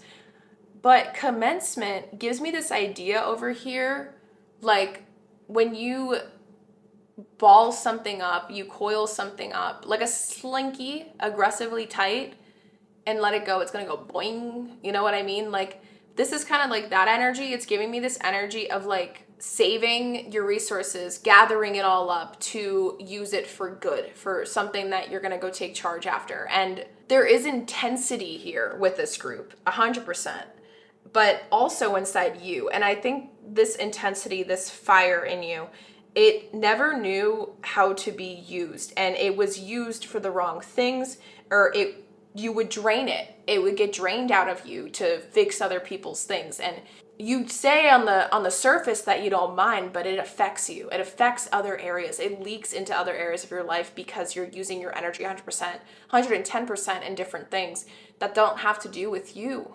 You know what I mean? Okay, let's see the cards though. I'm curious. So first up, we have the 10 of Worlds. Wow, crazy card to start off with. The 10 of Pentacles with reward.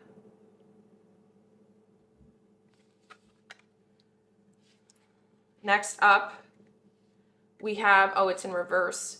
We have the Ace of Cups with the keyword being ecstasy, but it was in reverse, so we're going to honor that. And look how funny this is. We have a rose. I believe it's a rose. Should be.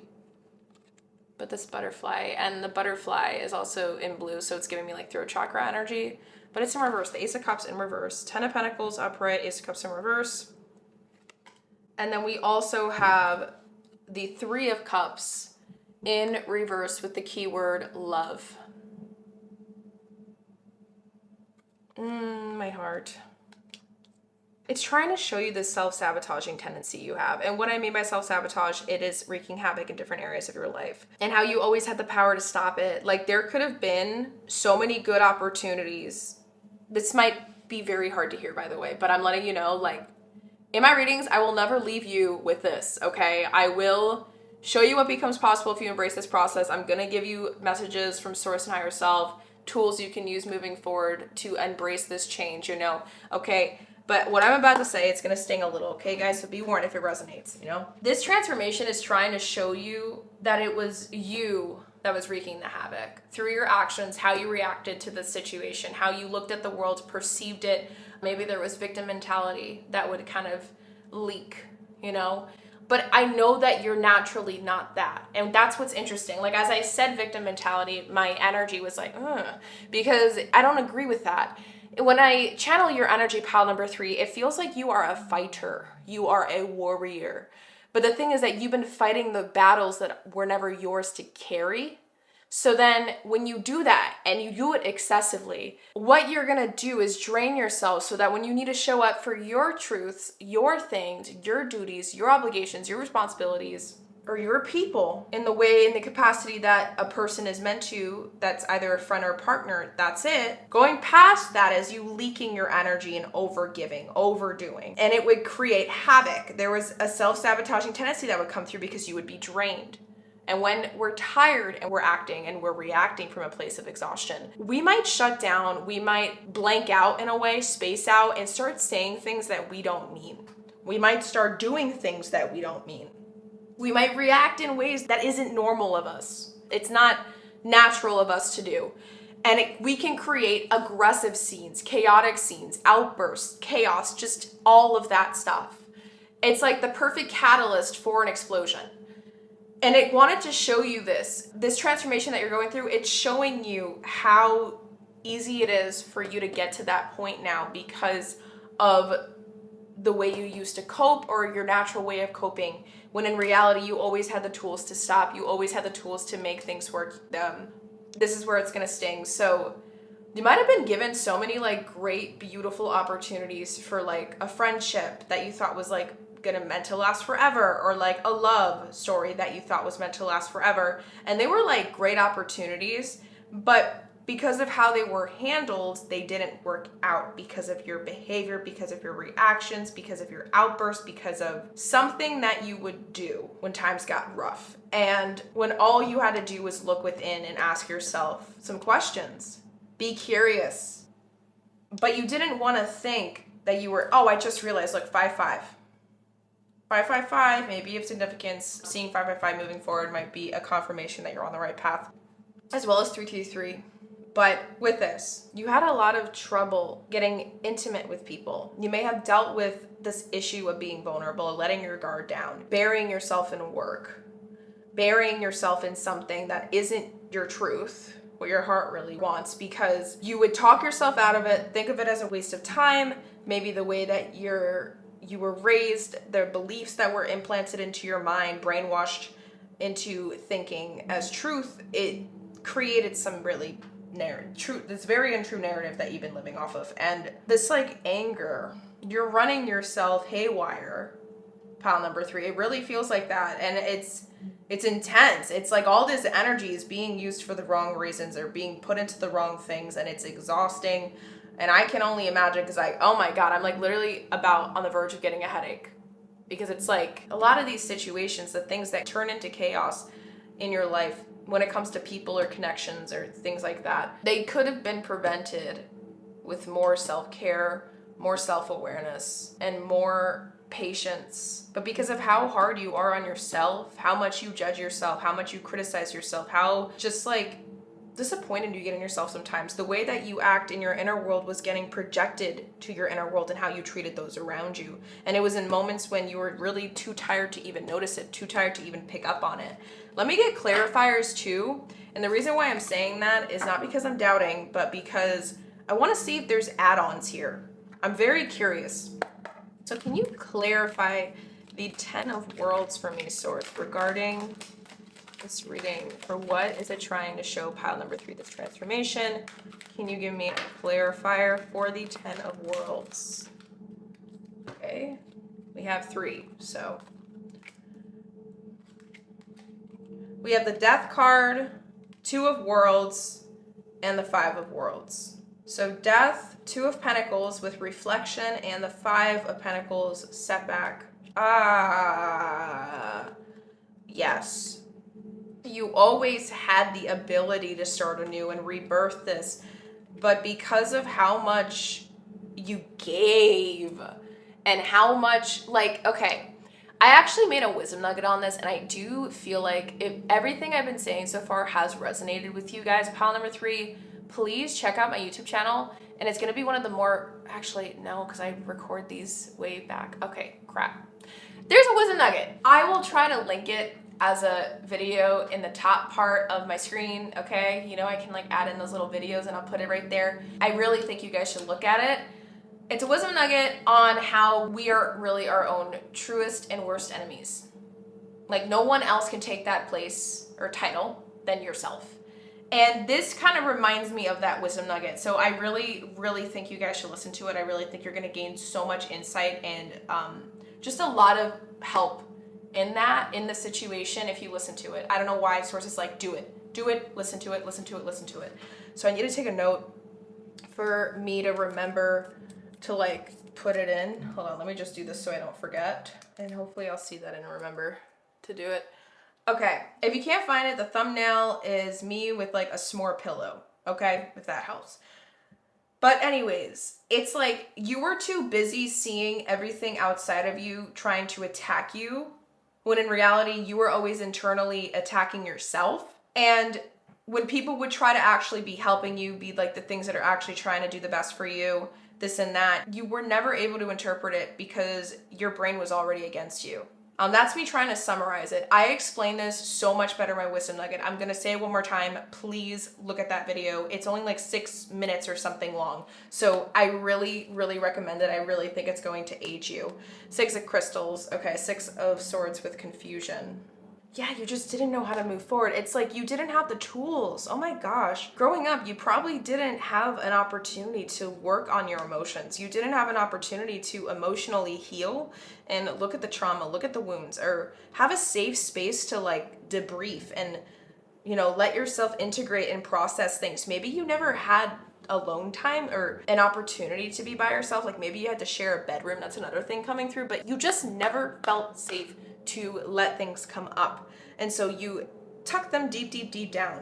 And this is trying to show you that you always had the tools to fix these things, but you had to unlock them within you. And that required you going into your inner world to look at the dark. But that was too much. And I don't think anyone ever told you this. Like, I don't know. Some of you guys, I don't know what this is. It's just something that is like, whatever I'm saying, it needs to feel like a mind blow up. You know what I mean? If it doesn't feel like a mind blow up, like I know this already, then you need to reflect back, really put things together, because it feels like whatever I'm saying needs to feel like holy crap type of moment. Like holy moly, I didn't think that this is what this was. You know what I mean? So maybe the wisdom nugget again is going to help you with that.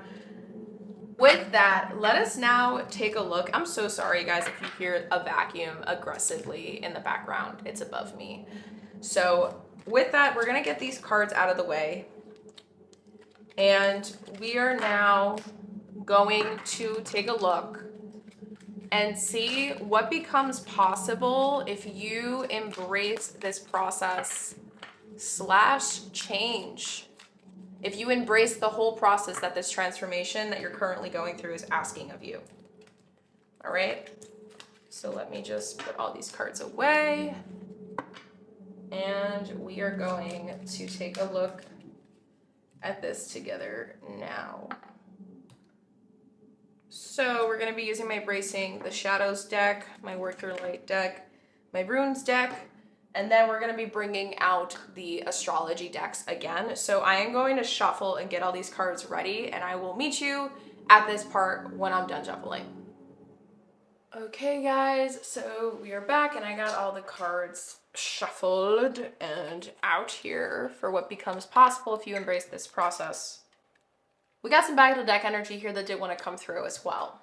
All right, so we ended up actually not getting any astrological cards from this deck. Source didn't want that deck to come through for this part, but we did get it from these two. So for the back of the deck energy, we have the number 15 with retrograde review. So this is instantly giving me the idea of Major Arcana Devil card, but also the number 6, which is about energetic exchange, a give and take of some kind, and mirroring. With retrograde and review, this is instantly showing to me that like what becomes possible, your state's gonna shift. Like the integration energy of this 14 is kind of what I'm seeing here with retrograde.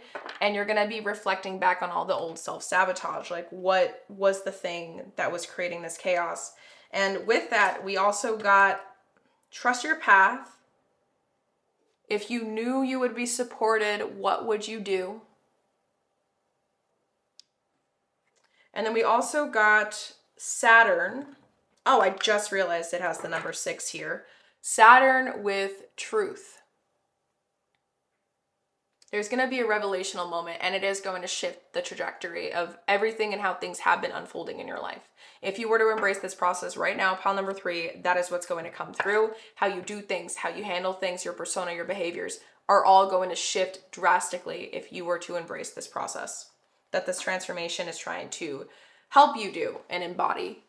And then we got the Ansu's rune with back of the deck. A revealing message or insight, communication, signals, inspiration, enthusiasm, speech, the vision, power of words and naming, blessings, the taking of advice. So there's words that might be exchanged. There might be self-expression coming through. There might be truth. But you know what you must do in order to embrace it, I'm hearing. Like, you already know what you have to do. Some of you guys might actually be asked to go to therapy. Like, you feel like you want to start going to therapy to, like, unlock this. Beautiful. Advocate for therapy right here. But also, another thing I will share, and I just want to offer it to you guys in case you might be interested. I am a facilitator for deep healing, right? So I said that already. If you check the description box, there's going to be a link there that's going to take you to my mini site, aka my link tree. And you guys can book a free soul clarity call with me, a 1-hour call, and we'll just see if maybe a future of working together might be something we can do. I do offer a session, an offering. It's a one-time thing that doesn't require back-to-back one-on-one stuff. And it's called a remembering session. I really feel like for some of you guys, this type of session could deeply, deeply benefit you. If you feel like you're still lacking finding that core wound, if you feel like you're having trouble finding the core wound that kind of drove all of this, that reading could be extremely, extremely helpful. And we could talk further about that together in a soul clarity call. And then I'll show you the things that I can do for you post the reading, after the reading is complete. And it can also really help anyone that wants to start therapy if they can't find the core wound. So if you are interested in that, feel free to check it out. It's in the link down below, okay? So, all right, let us now dive into this. So what becomes possible if pile number 3 embraces this process? We have, for the first card, opposition with confrontation with the number 53. Again, get this, I still have it here. 35, we had another 35, and now we have 53, and it's mirrored. Something is going to come out that needed to come out. It's gonna be hard. Next up, you actually got 2 rune cards here. So I don't know if I'm going to pronounce this correctly. We have the Rido rune. Travel both in physical terms and those of lifestyle direction. Ooh, a journey, vacation, relocation, evolution, change of place or setting, seeing a larger perspective, which is kind of what we were talking about a lot. So that's interesting. And then the next rune we have is the Ingwaz rune, which says male fertility, gestation, internal growth, common virtues, common sense, simple strengths, family, love, caring, human warmth, and the home. That's super interesting. Sharing a truth, also trying to work things out could come through. And then for my embracing the shadows deck, we have stories we tell ourselves. Are you narrating your life through a lens of limitation or empowerment? This is absolutely beautiful because this is showing, again, the shadow that's going to come through here is this self-belittling, this feeling of not being enough. This core wound keeps coming through, and you're going to be able to start embracing this. You're going to start being able to like explore this further and understand the why behind a lot of the things that unraveled the way they did in your life so far because of this thing, the perspective. For Work Your Light card, we received the Great Gathering. It's all coming together, intuitive hits in Soul Tribe. I love this for you. Why? Because I really feel like that there's something you've been wanting deeply, and it's like you thought all this chaos was taking you farther away from it, but it meant you were getting closer to this thing you've been wanting. And you have to embrace this process, though, for it to work. And you're literally on the journey of getting the things you want. Pile number 3. I want to make that very clear. I feel like a lot of you guys have felt misunderstood, not seen, not valued, not respected. Like, you're going to get that. But in order to get that, or get the thing that whatever fill in the blank is, you got to embrace this process. Okay? There's something here that needs to be looked at. And we have water element in sensing. So, you know, the emotions is the thing that you like to shut down. This is the part of you that it's hard to look at. But in order to unlock them, to add more of that happiness into your life and peace, you know, those are emotions, guys. You know what I mean, pile 3? You can't, what makes you think if you could find happiness if you don't let yourself feel in general? What makes you think you could find peace if you can't let yourself feel in, like, all these things go hand in hand. And you're going to have a big moment. I like where it says it's all coming together, because it's going to feel like a holy crap moment, you know, when you have this epiphany. And I feel that, I felt it earlier and it's coming through again. What becomes possible is your ability to handle this and say your truth proudly. Say your truth. Maybe this is about you leaving a person, you know? Maybe you've been hiding your truth because you have a lot of trouble with speaking up. Like I said, you like to go in the shadows of other people's problems and fix their stuff instead. And then when it comes to you, you don't. But this is all changing. You're going to start being able to honor your truth, stand in your truth, no matter what anyone thinks about it. And that's the beauty of it, because after that, it all comes together. Because then you're going to start to like want to put the pieces of your life puzzle together. And in order to figure out where goes what, you got to look at a piece and rotate it around and see, does it fit yet? Does it fit yet? All that's going to come through once you embrace this process. But you need to let yourself ride this wave in order to do it. You can't keep shutting down. You can't keep exploding. You can't keep letting some old habit or way of doing things run the show anymore. So that's very beautiful. With that, let us now see some final messages from Source in your higher self that want to come through to finish up this reading. And we also are going to be getting some actionable things you can take away from this reading with you moving forward. And we're going to be using my self-discovery deck as long as my stress less cards. And these are just going to be practices that I'm going to pull out for you to see, like, what are little practices that you can use to practice or embody, use as like a tool, add to your little toolbox of things for self-regulation during this process. Or maybe these are going to be questions to help you reflect on this stuff after the reading is complete. And then we're also going to be pulling out clarifying life situation messages, an affirmation or two. I don't know. Sometimes I think like pile 2 got like 2 affirmations. It depends on how Source wants to roll today. But when I pull out these cards, I did get a channel message when I first set up to record this video in the first place. Like overall, for all piles, whatever the affirmation that comes through is, that practice that I wanted to share with all the piles today. Depending on what it is, you're being asked to help get your brain situated with this new, because it's a transformative time and it's a lot of chaos and there might feel like you're out of control, but this is going to help you feel a sense of control during it. Whatever this affirmation that's going to come through is going to be, I'm going to ask you, the challenge here is, I do challenge you guys, okay? I invite you guys to do it, you know, though, like this is up to you, completely optional, obviously.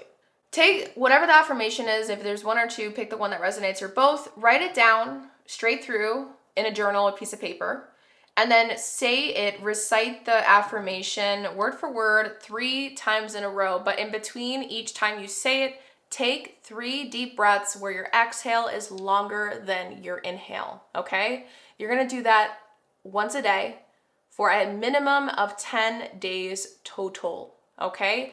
The reason why I'm saying that, doing that and practicing visualization while you do, like really let yourself feel whatever the affirmation is, the words are that are going to come through in these cards each day.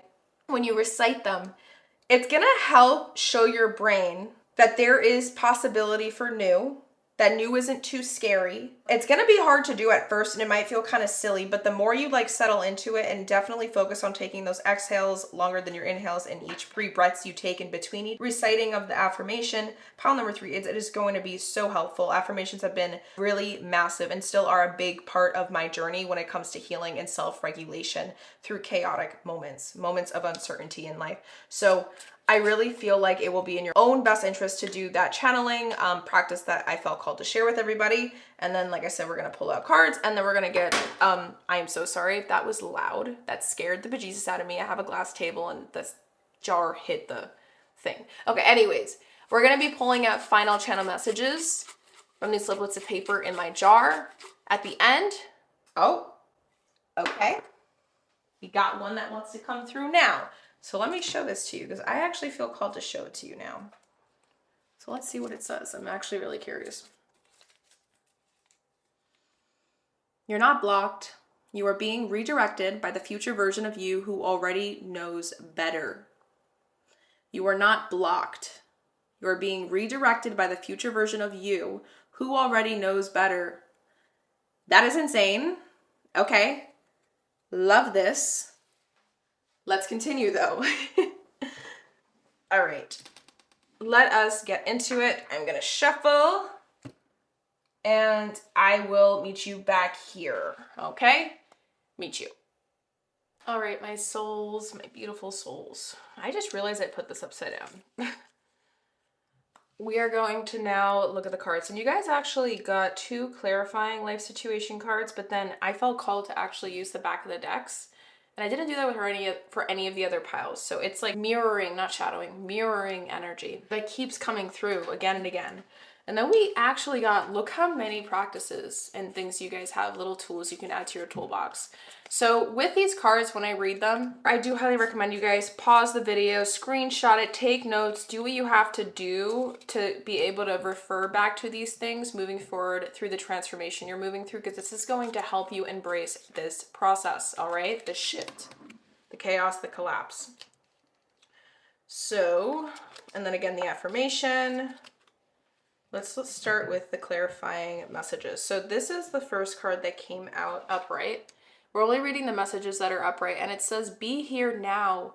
Practice mindfulness to be present in the moment and gain insight.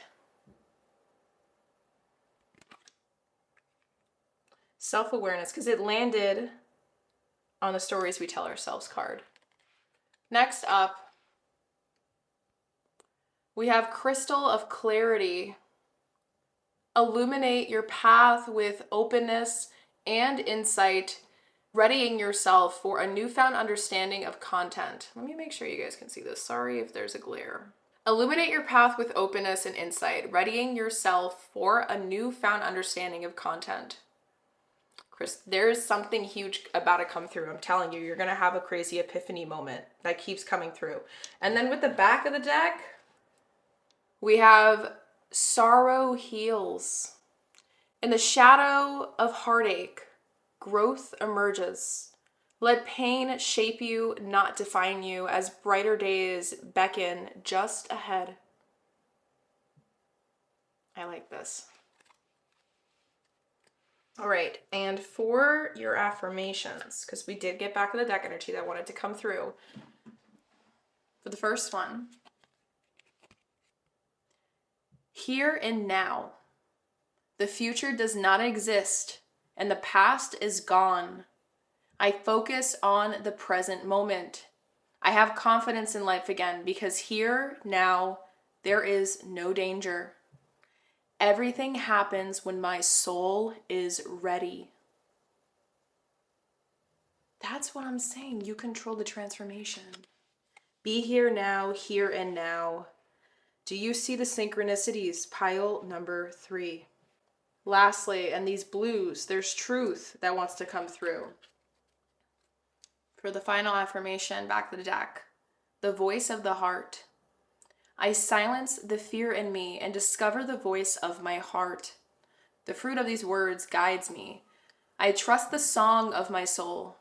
My intuition leads me on the path of light. You know what's really trippy? I think I was telling you, like, what does your heart want? What is your heart? And what's interesting is, like, I got a vision, but I didn't share it because I thought I was, like, just talking too much about the same thing over and over. But I had a vision of, like, the heart trying to speak, but the mind was overpowering, like, talking. The brain would talk over your heart. So it's like you were just listening to what the head had to say. Your survival, your ego, the thing that's just trying to protect you, because that's what your brain was built for. Remember that. It's the heart that wants to see you thrive. Your brain thinks it's helping you thrive by protecting you no matter what costs. There's the difference. But if we can get them to work together, that's where emotional fulfillment, all that stuff comes through. The peace, everything. All right. Now these are going to be your practices. I'm going to share them But before I do, I'm just gonna get the sliplets of paper out and ready for you. All right, so we did get one, but let's see. Final messages for pile number 3. Final messages for pile number 3. Okay. So we got 1, 2. I think that's just 2, right? Okay, we have 2 messages here. Beautiful. We're going to finish it up with that. So let's start, because we got a lot. So let's actually do this last, just a little sneak peek. Okay. For the first one, focus on the problem. Identify a problem or situation that has been causing you stress. Brainstorm 5 ideas that could either solve the problem or remove you from the situation. Turn your best idea into a solution by planning out actionable steps. Take the first step today and set a deadline for the rest of these steps. And this is interesting. The 6 of Pentacles is the 6 of Diamonds. That's why I wrote a P there so I can learn. Reciprocity. Like, interesting. All right, so take a screenshot, guys, because I'm going into the next one. Or pause the video and write it down. Next up. Hey, jealousy and envy. Didn't I say there was something about that earlier? Jealousy, worrying about losing something or someone. Envy, wanting something that someone has. What do your jealousies tell you about your insecurities? What do your envies tell you about what you value? That's what I'm saying. This is such a great, oh my God, everyone, please write this down.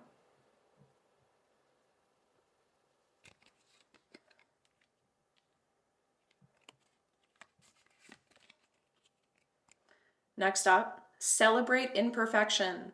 The Leaning Tower of Pisa is famous for its unstable foundation.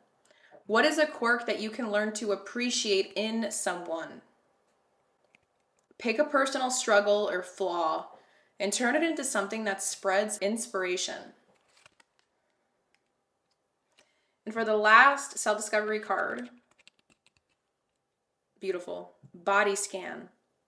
Close your eyes, slow your breath, greet each part of your body like a long-lost friend. Start from the bottom of your feet and all the way up to your head. Where do you feel tense? You better be taking a screenshot or pausing and writing down, please. And for your final exercise, it was a stress less card. You guys have 49 adding to 13, death, transformation. Say you're great. Ooh, I love this. Write down a list of things you like about yourself and stuff you excel at. Use a moment to notice all the great things you are. You can do the list with the help of this question. If you were someone else, what things about you would you envy? That is so interesting how envy came up twice. If you were someone else, what things about you would you envy? When you pay attention to the good things in yourself, you don't just make them stronger, but also feel more complete and more powerful. If you only pay attention to the things you lack, you will feel incomplete and unsatisfied, which adds to the feeling of stress. I feel like I'm just so blessed that Source chose me to do this reading for you. Like, the things that are coming through, guys, I don't know if you have been noticing how synchronicity-like everything's been. It's just mind-blowing to me. Absolutely mind-blowing. So now let's finish up this reading, my beautiful souls, with these last 2 messages channeled from your higher self and Source.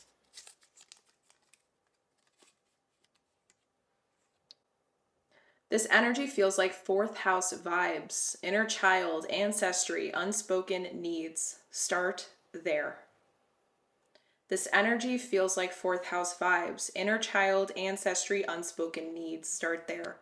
Now I completely understand why I felt home energy, because maybe this is about your upbringing and where your roots are. You have to uproot your roots to explore the inner world, pile number 3. And I think that's what you're being asked to do, aggressively in a way. So again, I'm going to give you that opportunity. Please schedule that free soul clarity call. What is the harm in doing a free, quick 1 hour call with me, and just get some clarity and see if we could be a good fit. Because I am here just trying to help this world be a better place. Because it's only healed people that can help heal this world. And I'm trying to do that by showing up for you guys and showing you guys how to become your own inner healers. So, give me an opportunity to show you guys like what I can offer. And we can figure it out there. I just feel like this is like something that is literally asking whoever chose this pile to do. If you guys don't agree with me, if you don't resonate, ignore what I am saying. I'm just sharing because I know I just want to help. And I just want to whoever chose this pile, I just wish I could give you guys like the biggest hug.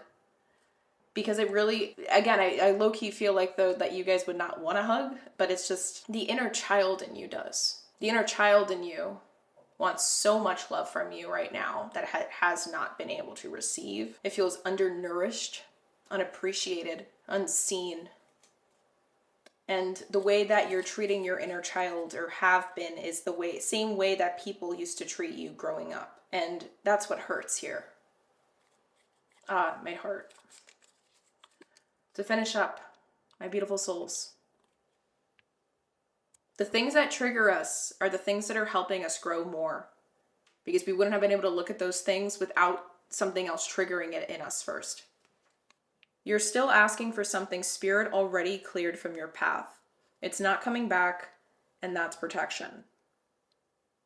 You're still asking for something spirit already cleared from your path.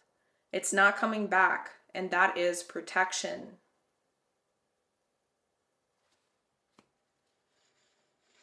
All right, guys. So this was your reading. From the bottom of my heart, thank you for showing up for yourself today. There's a lot of people, okay, especially people that go to YouTube for pick a cards, that have trouble doing that. They have trouble listening till the end when it has to do with things that are brutally hard to hear, when it has to do with themselves and self-reflecting, okay? And if you are one of those people that ended up making it to the very end of this, give yourself an applause, hug yourself as tight as you flippin' can, as awkward or as cliche that might sound. You deserve so much more love than you've been giving yourself. Okay, I think we can see that here. And I think that is like one of the bigger root sources to a lot of this chaos and pain on the outer world. So let your first step be giving yourself some recognition and love, for showing up.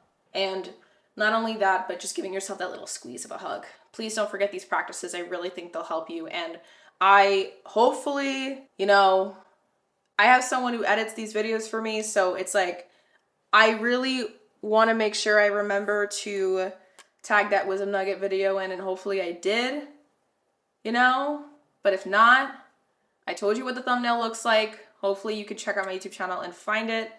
But it shouldn't be too hard to find. It's the only thumbnail with me with a s'more pillow. So, it's a squishmallow or whatever it's pronounced. So with that being said, I hope you have a beautiful rest of your day, wherever you are while listening to this. Let me know in the comments down below if you feel called to share your story, and tell me which pile you ended up selecting, my beautiful pile 3s. And hopefully I will see you in my next readings to come.